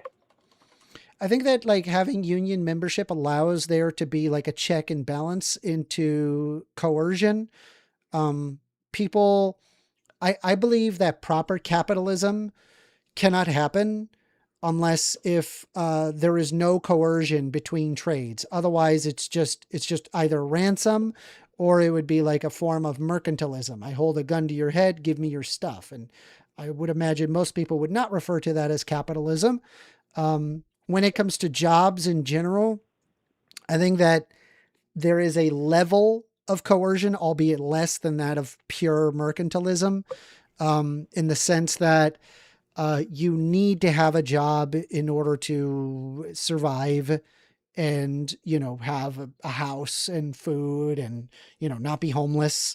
And so your very mortality is at stake if you're unable to get yourself a job. And so because of that, all of the chips are on the owner of the company that is willing to hire you or interested in hiring you. And so my position is that if workers are properly represented by a union, then that potential coercion is minimized. Okay. So that sounds like an argument for traditional unions. A police union is necessarily unionized against the community. Are there any changes to your argument for that, or well, I mean, just yeah, I don't know how exactly it would, I guess, operate differently from a traditional union, but I'd be curious to see what the effects of it are. okay. Well, yeah, I was just curious if you're, because I don't. Maybe it is different. I don't know. Good question. Great question. I'm not sure. I know a lot of the very few lefties I get to talk to are not generally at all fans of police unions because they protect police from like they're from qualified immunity. Yeah, from qualified immunity. Yes. Yes, I do believe that there needs to be a checks and balances on police. Specifically, a third leading arbitrary body that is willing to investigate instances of police brutality. Sure. Yeah. But also police unions advocate for like very large police pensions that a lot of people feel are unfair, extortionary even. I'm not against pensions. I think we need to bring back pensions, actually. It's a shame that... this isn't an argument against pensions. Yeah. This isn't an argument against pensions. This is like the way that police, the typical... I'm not trying to preach at you. The typical police pension is like... Some of them can be very strange. If you've ever heard of like the last 3-year policies, they're... Yeah, I'm sure it exists. These are things to so crazy. Yeah, to think about and discuss, and whether or not it's economically feasible. But yeah, anyway, I appreciate your call, Matt. I hope are you subscribed? Yeah. Okay, I appreciate the subscription. I do these all the time, even on weekends, though guaranteed on Thursday, 6:30 p.m. Eastern Standard Time. And I appreciate your call. We should have another conversation. Nice. Thanks for talking with me. You have a great day. Bye-bye. You too. Wow, there's a police. The police. Wow. Okay, hold on. Phone 321. If you enjoyed that call and you would like to see more of 1stAmender in the future, please consider subscribing to the channel. Do we have time for one more call? Oh my goodness. Do we have time for one more call? All right, hold on. Let me turn up let's see. Does it go something like this? Why does it feel like I already know this song? Oh no. Now he's going to do the magic thing.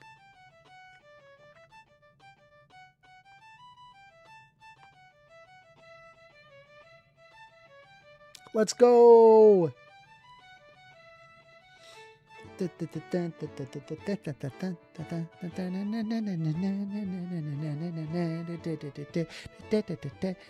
Swifty says, good call. I agree. That was a good call. I like that call.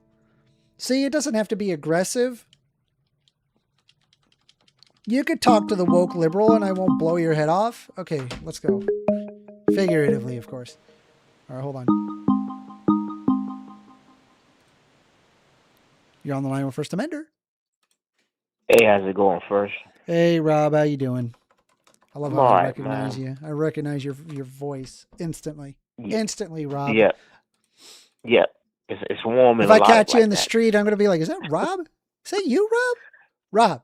Yeah. Yeah. Hey, Rob, how's it going? It's my voice is warm and melodic. Yeah, there you go. All those good things. Yeah, but listen to so many things about cops, and I think you're wrong about police not spending. They don't spend as much time as you think qualifying for shooting as you think. Once they qualify, I think they have to qualify like semi-annually. So if you're doing something every 6 months, you're not spending a lot of time on it. Fair enough. I just think that I feel like you should spend more time knowing how to de-escalate things than knowing how to shoot.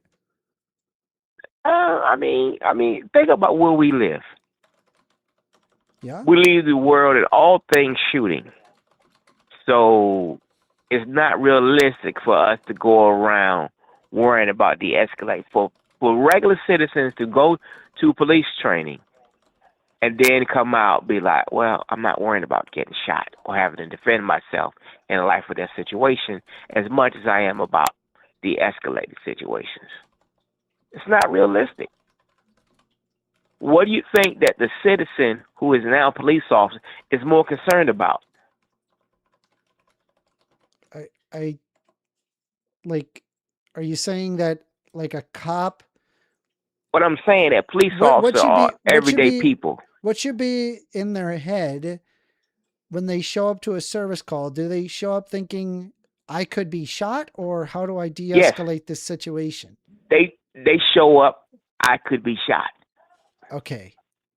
Would you And you think don't like that? see Would you think that I could be shot? When you think yes. like that? I mean, this What? is an Okay. argument for red flag laws and No, de-emphasizing every owning officer, guns no, in the U.S. every person who goes to a situation that they don't know per se what's going on, they show up to domestic abuse. And how many times has they gone there to get a woman and the woman turns and jumps on them? That happens regularly. Are you aware of that? I mean, so crime overall, just so you're No. aware. That was a yes or no question.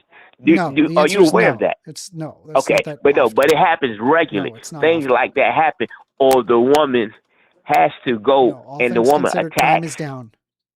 Crime is No, down. we're Even talking in the general. I U.S. don't. So no, You're talking it's about not that often. so crime But is like down. again, So this is an argument for having red flag laws and having tighter gun regulations in the United States. I don't disagree with that because we are the nation. But what I'm saying from the police standpoint is that we have more than 8 times the totality of the rest of the planet have school shootings. Mm-hmm. Every country on earth has more than Yeah. 8 times Oh, yeah. fewer than just us. So a violent nation as we are to our most vulnerable population, do you think the police are concerned about being shot? How could Of they course not they're be? concerned about being shot. Of course. I would want to change gun culture here in the U.S. Guns should be looked at as a closer to owning a car than a gun the way it is currently. I do not disagree.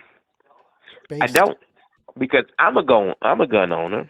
But guess what? When I bought a gun, it was easier to get a large weapon with 100 capacity fire weaponry with 100 capacity.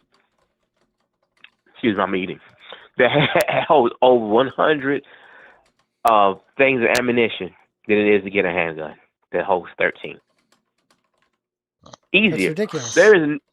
It's utterly ridiculous because no citizen has a need to have a gun with 100 pieces of ammo in it.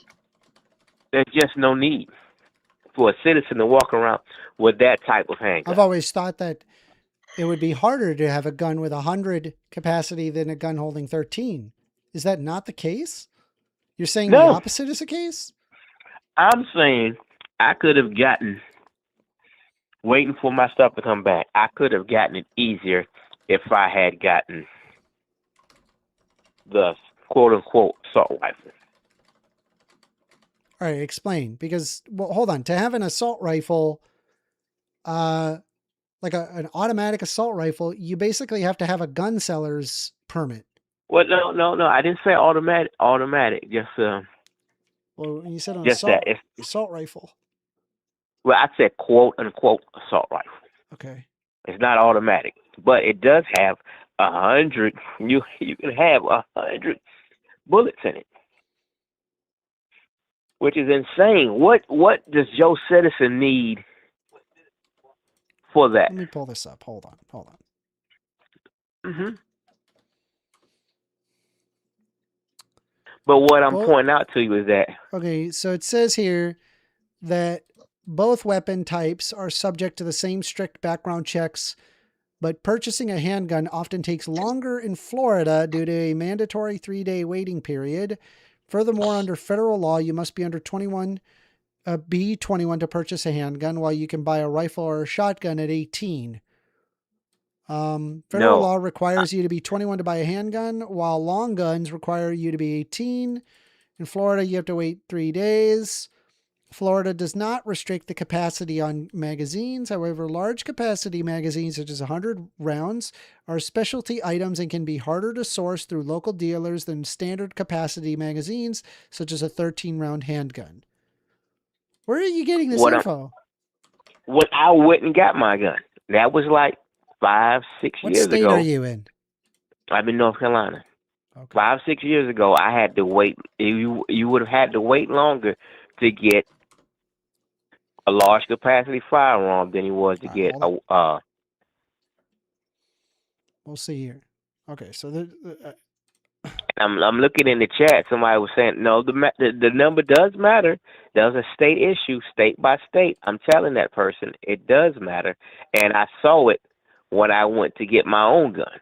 All right, so it says here, in North Carolina, the legal acquisition process for a 100 capacity rifle and a 13-round handgun is identical in terms of wait times, as North Carolina has no mandatory waiting periods for any firearm purchases. However, the handgun remains legally harder to acquire for younger buyers due to age restrictions. Age limitations. You must be at least 21 years old to purchase a handgun from a licensed dealer, whereas you only need to be 18 years old to purchase a long gun and a rifle that would accommodate a 100-round drum. No pistol purchase permits. In North Carolina, repealed historic pistol purchase permit law. You no longer need to visit a county sheriff to get a permit before buying a handgun. Both handguns and long guns. Okay, now. Okay, let me now, they're right. Now, they did, a few years ago, they did just change it so you no longer have to have a gun license. Okay, so maybe it's, So I don't know if that, maybe that, well, that's why I said 5-6. They have done that law that you just read that says you no longer have to have a gun license. But you do need to have a concealed carry permit. You can't just walk around with a gun in your pants and not show. You can have it on your side strap. You can do that, but you can't have it tucked away without having that license. The point I'm making is we are a violent nation. We are a gun-toting nation. We are very violent, and police officers have to think about that. I'm not pro-gun. I'm not pro-gun like that at all. I have a gun, but I'm saying like the heavy artillery, no citizen should have that. But really what I'm saying is police officers... 100 seems kind of ridiculous. Like, why do you need 100? Right. But at the same time, I get it though. It's sexy to be able to just go to a shooting range or have your own targets and completely decimate whatever it is because you have so much ammo. But that's not what we need in this country. Your idea and my idea of sexy are two completely different things. No. If you can completely shoot at something and completely decimate that, that's sexy. No, guns are scary. I don't like them. I'm not. But what I'm saying, but really, well, I get why. Yeah, but I get what I get. Cool or sexy. I get why I'm like, police oh my officers God, think they're that. so scary. I hate it. They're loud and dangerous. Yeah, I think they're loud and dangerous. But what I'm really saying, police officers have to worry about their own safety. Like, do you have any idea how many people they just accidentally? But should they de-escalate more? I'm going to say exactly. That's why New York, like they just own a gun and they're like, oh, I need it for home defense. And then because they're messing around with their gun, they end up shooting themselves out of their own stupidity. Well, a few years ago, there was a professional football player who took a gun into a nightclub, which was wrong. And you weren't supposed to have a gun walking around in New York, period. Yeah. And people were mad because he had to do a little bit of time behind that because he shot himself messing with the gun. Like, I'm trying to think, like, I remember this one. I saw this one video. I couldn't believe it, dude. I'm like, dude, why are these, like, there was a 2-year-old and a 5-year-old playing in this living room. And there was just a fully loaded Magnum just on the coffee table where all the kids are playing. And the 2-year-old picked up the Magnum. Yeah. Picked up the Magnum and started playing with it and accidentally discharged it. Thankfully, nobody was hurt. But who was recording this? Or it must have been maybe they it was a nanny cam thing. Yeah, it was like a home it must camera. Be a home video. And the kid just picked up the firearm and fired it. It scared the hell out of the little kid, obviously. And thankfully, nobody got hurt. But I was like, bro, Why is you have kids? Why is that on the coffee table? Why Are you stupid? would that be on the coffee table? Why is See, that they on the should have been Why is that arrested. not locked away? Like, yeah, exactly. It's like you should be arrested for child neglect in a moment like that. Like, what? Why is that even remotely appropriate? Your whole life could have been ruined. It could have been ruined. But Anyway. the thing is, what I was saying was that police officers have to have that mentality. However, that doesn't mean that they should not go de-escalate. And there are times when they do escalate it. But police officers are people. And like any other job, even though on most jobs you don't get to carry a gun and badge, there are some people good at their job, some people are great at their jobs, and then it goes the other way around. Some people are, some people poor, some are piss poor at their job.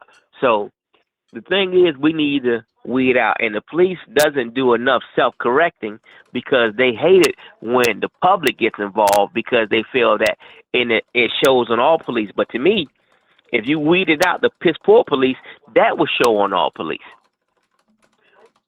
Talking about that the blue wall and not reporting on each other. So, okay, you'll find. I want you to like think about this in your, like when you're thinking about like what kind of policy that me, 1stAmender, would apply in just about almost every situation. Whoa. So yeah, Whoa. yeah. So and it's pretty consistent throughout. You know, the cocaine for right wingers is retribution. You know what my cocaine is? What? It's always designing systems to reduce the negative outcome. Like a good example of this is if there is a road and it's alongside a cliff face, and you know, for whatever reason there's a lot of car crashes and some people careen off and they die. And how about we put a rail over there? You know, and some people, they would say, well, listen, you should have been looking at the road. And the reason why you're dead is because, you know, you weren't paying attention. And it's just because you're an idiot driver and, you know, good riddance. Some people might say that. But I would say, hey, let's put a guardrail there. So that way, let's lower the speed. Yeah. So that way this doesn't happen. Right. This is one of my goals in life. Yeah. To never be the reason that safety rules are put in place. Yeah. So having I never wanted to be the reason that they say, we need to have this because such and such happened. And they're talking about me. That's one of my goals in life. I don't have to single out a single person. It's let's look at a statistic. That's me, like my personal goals. Yeah. I don't want to be the reason. You don't want to be part of that. Yeah. Fair enough. So but no, like you said it best though. When you start seeing a pattern of things happening there, hey, we had three accidents right here at this spot between these two streets. In the last 18 months, there've been 4. Exactly. Maybe we should put a stoplight there. Yes, exactly. You're getting it. And so I'm the same way with that for pretty much every instance of a negative. So if we're talking about police, and that they're, you know, they have a great deal of, you know, of retributive violence, and they have higher rates of killing people than in, say, European countries. Number one, I would emphasize de-escalation, not firing your gun. And number two, I would install red flag laws. Number three, I would treat the way that guns are more like a car than I would the way guns. What are is a red treated flag in the law? US. Be more specific with a red flag law. Yeah. So basically, if there is somebody reporting you on a quote unquote that you could be deemed a threat. So, and you have to basically be a significant other and provide evidence. Then they can take away your gun preemptively without warning. No warrant required. They just show up, take your gun. I think they have, though. They have that in place. Some places do have red flag laws, and guess what? They work. They work in several states, but I think it needs to be a nationalized perspective. Okay. Yeah. Well, here's the thing, though. When you're talking about do the least amount of harm, I think that you think that because, say, like something like for like immigration, you think that immigration is good. Therefore, we need to let as many people here immigrate as well, instead of being more safety conscious. Well, if there's an argument of like a negative outcome from immigration, see, we're going to do it again with the install guardrail thing. It's the same thing. Watch me.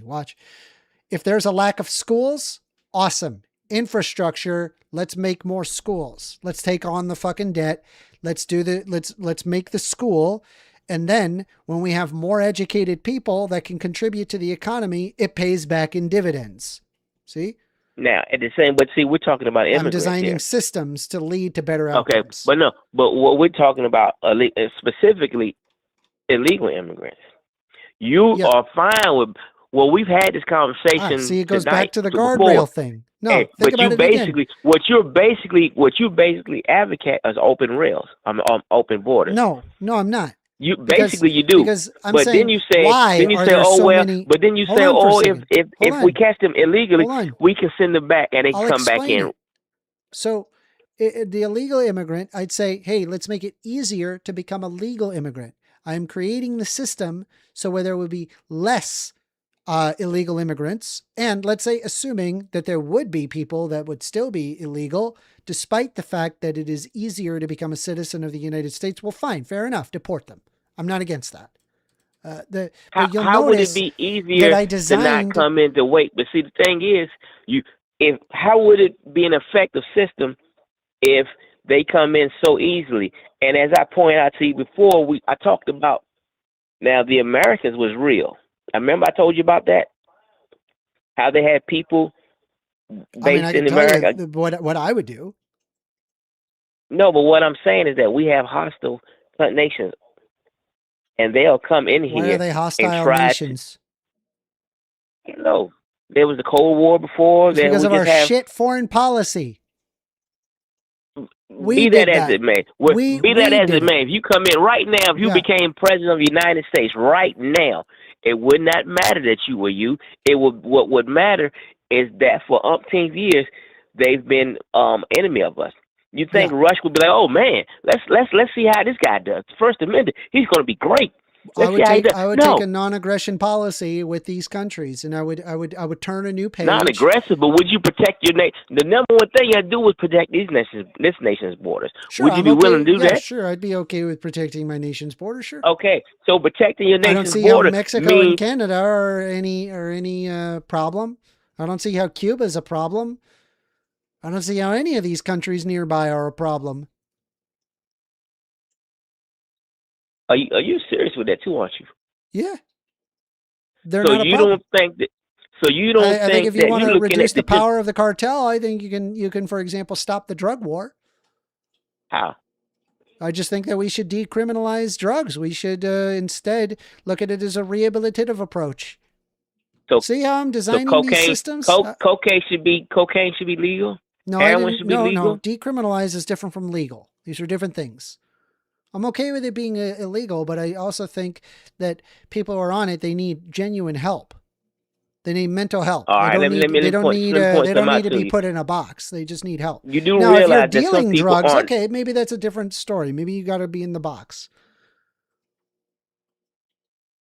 So, but no, what I'm pointing out to you is that you do realize that people aren't born addicted to drugs, right? Yes. You do realize that everybody that takes drugs is not addicted, right? Yes. All right. So if you knowing what we know now in 2026, knowing that what you know about drugs, and you still know about the consequences, know about the pitfalls, and you still willingly take that chance, whose fault is that? Well, I would want to reduce recidivism, which is not to put people in jail and create a crime network. But whose fault is that, though? I would focus on a rehabilitative approach. So you don't want any consequences, is what you're saying? No.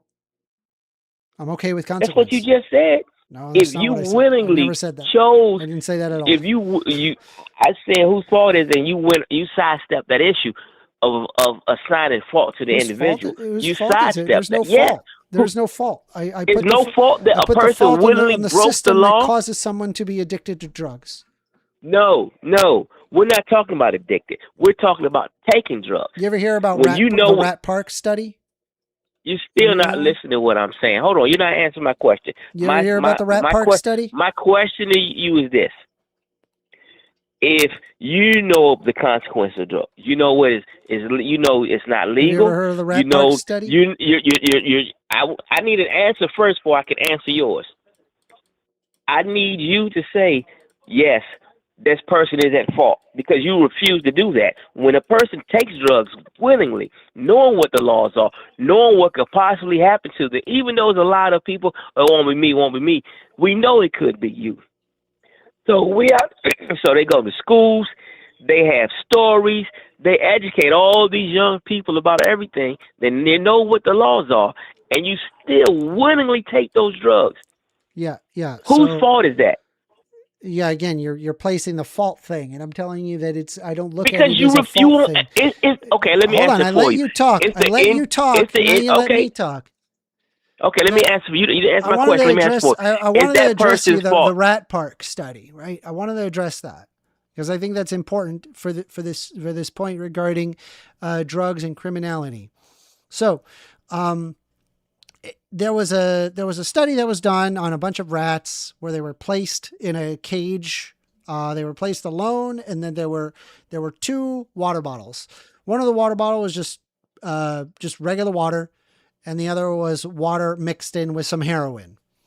The rats overwhelmingly picked the water with the heroin, and they would end up overdosing. They would die. Pretty much exclusively to every rat introduced to this cage. This is what the end result would be. This study was redone, but this time with differences in the way that the rat was done. So, number one, in the cage, rather than them being alone and in just kind of a blank cage, they had a bunch of little rat friends, and they had plenty of food, and there was lots of toys available for the rats. And then they placed both items in there, the water with the heroin and the regular water. And it turns out that rats actually picked the regular water. Isn't that wild? Some of them were dependent. Some of them were dependent. Some of them genuinely were addicted to the heroin water.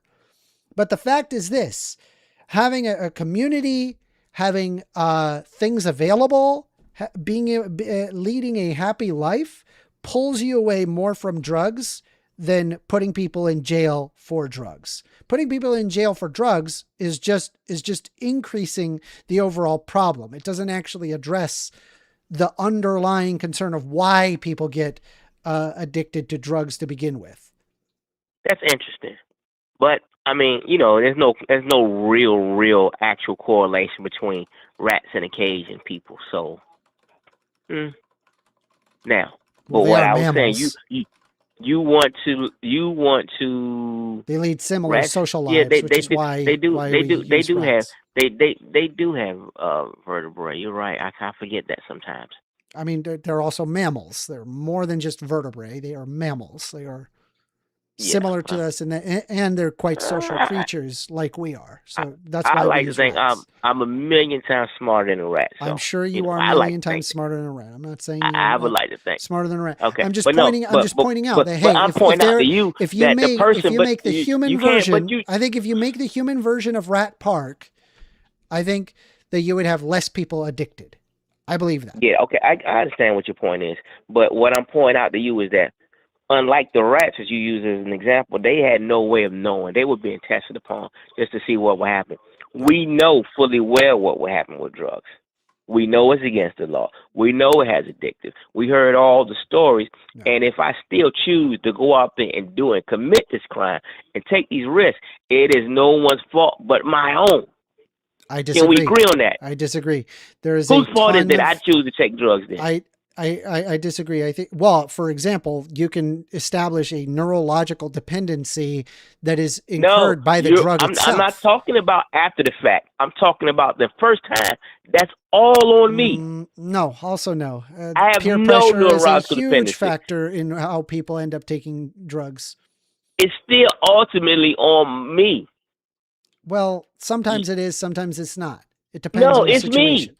Sometimes if it I is, choose sometimes to take it's drugs, not. it's me. Peer It's pressure every is an time. incredibly powerful way to get It people is, to but do I something still they don't have want the to do. ultimate say so. But I still can say no. But that's not necessarily true. It's not that simple. Always. No, wrong, Rob. Anyway, what they going? I'm going to give you the last word. Somebody, I'm going to move on, okay? all right. Appreciate what I your was call. saying to you was that, okay, listen. The thing is this.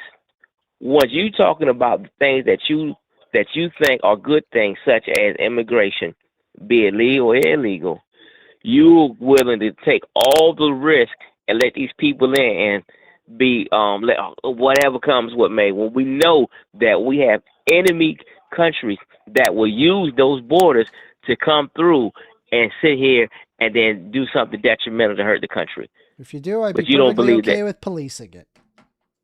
Appreciate your call, Rob. Yeah. You have a great day.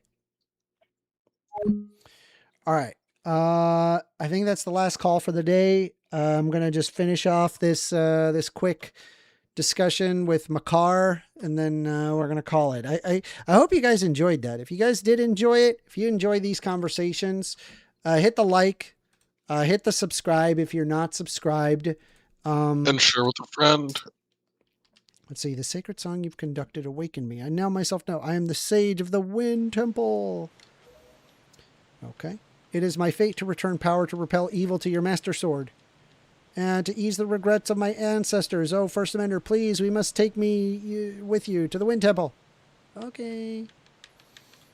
Says 50 says, thank you, Amender. Awesome stream.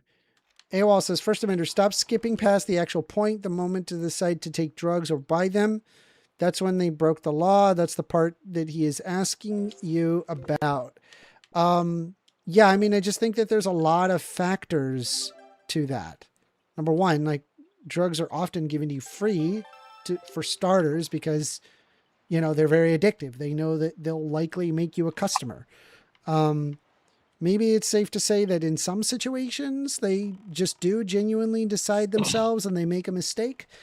Maybe they end up doing it and it doesn't impede them in any way. I'm sure there's some people where that's the case. I'm sure that, that there are some people that their first time was with a friend group and the friend group really pressured them into doing it. I don't think it's as simple as, oh, they just choose and then that's the end of that. I disagree with that. So a lot of people are trying to escape some sort of pain, whether that be mental, emotional, or physical, right? Yeah. I know people who got addicted to opioids and then switched to meth because it was significantly cheaper, because they like broke their leg or broke their arm. That is true. That is true. Very sad situation of the health industry. Anyway, everybody, I hope you guys enjoyed this. We're going to be doing more of these. We have calls quite often during the weekends, but they are guaranteed Thursdays, 6:30 p.m. Eastern Standard Time. I think I've been doing this for over 1.5 years now. And so we're going to keep on doing them. I appreciate you guys very much. I hope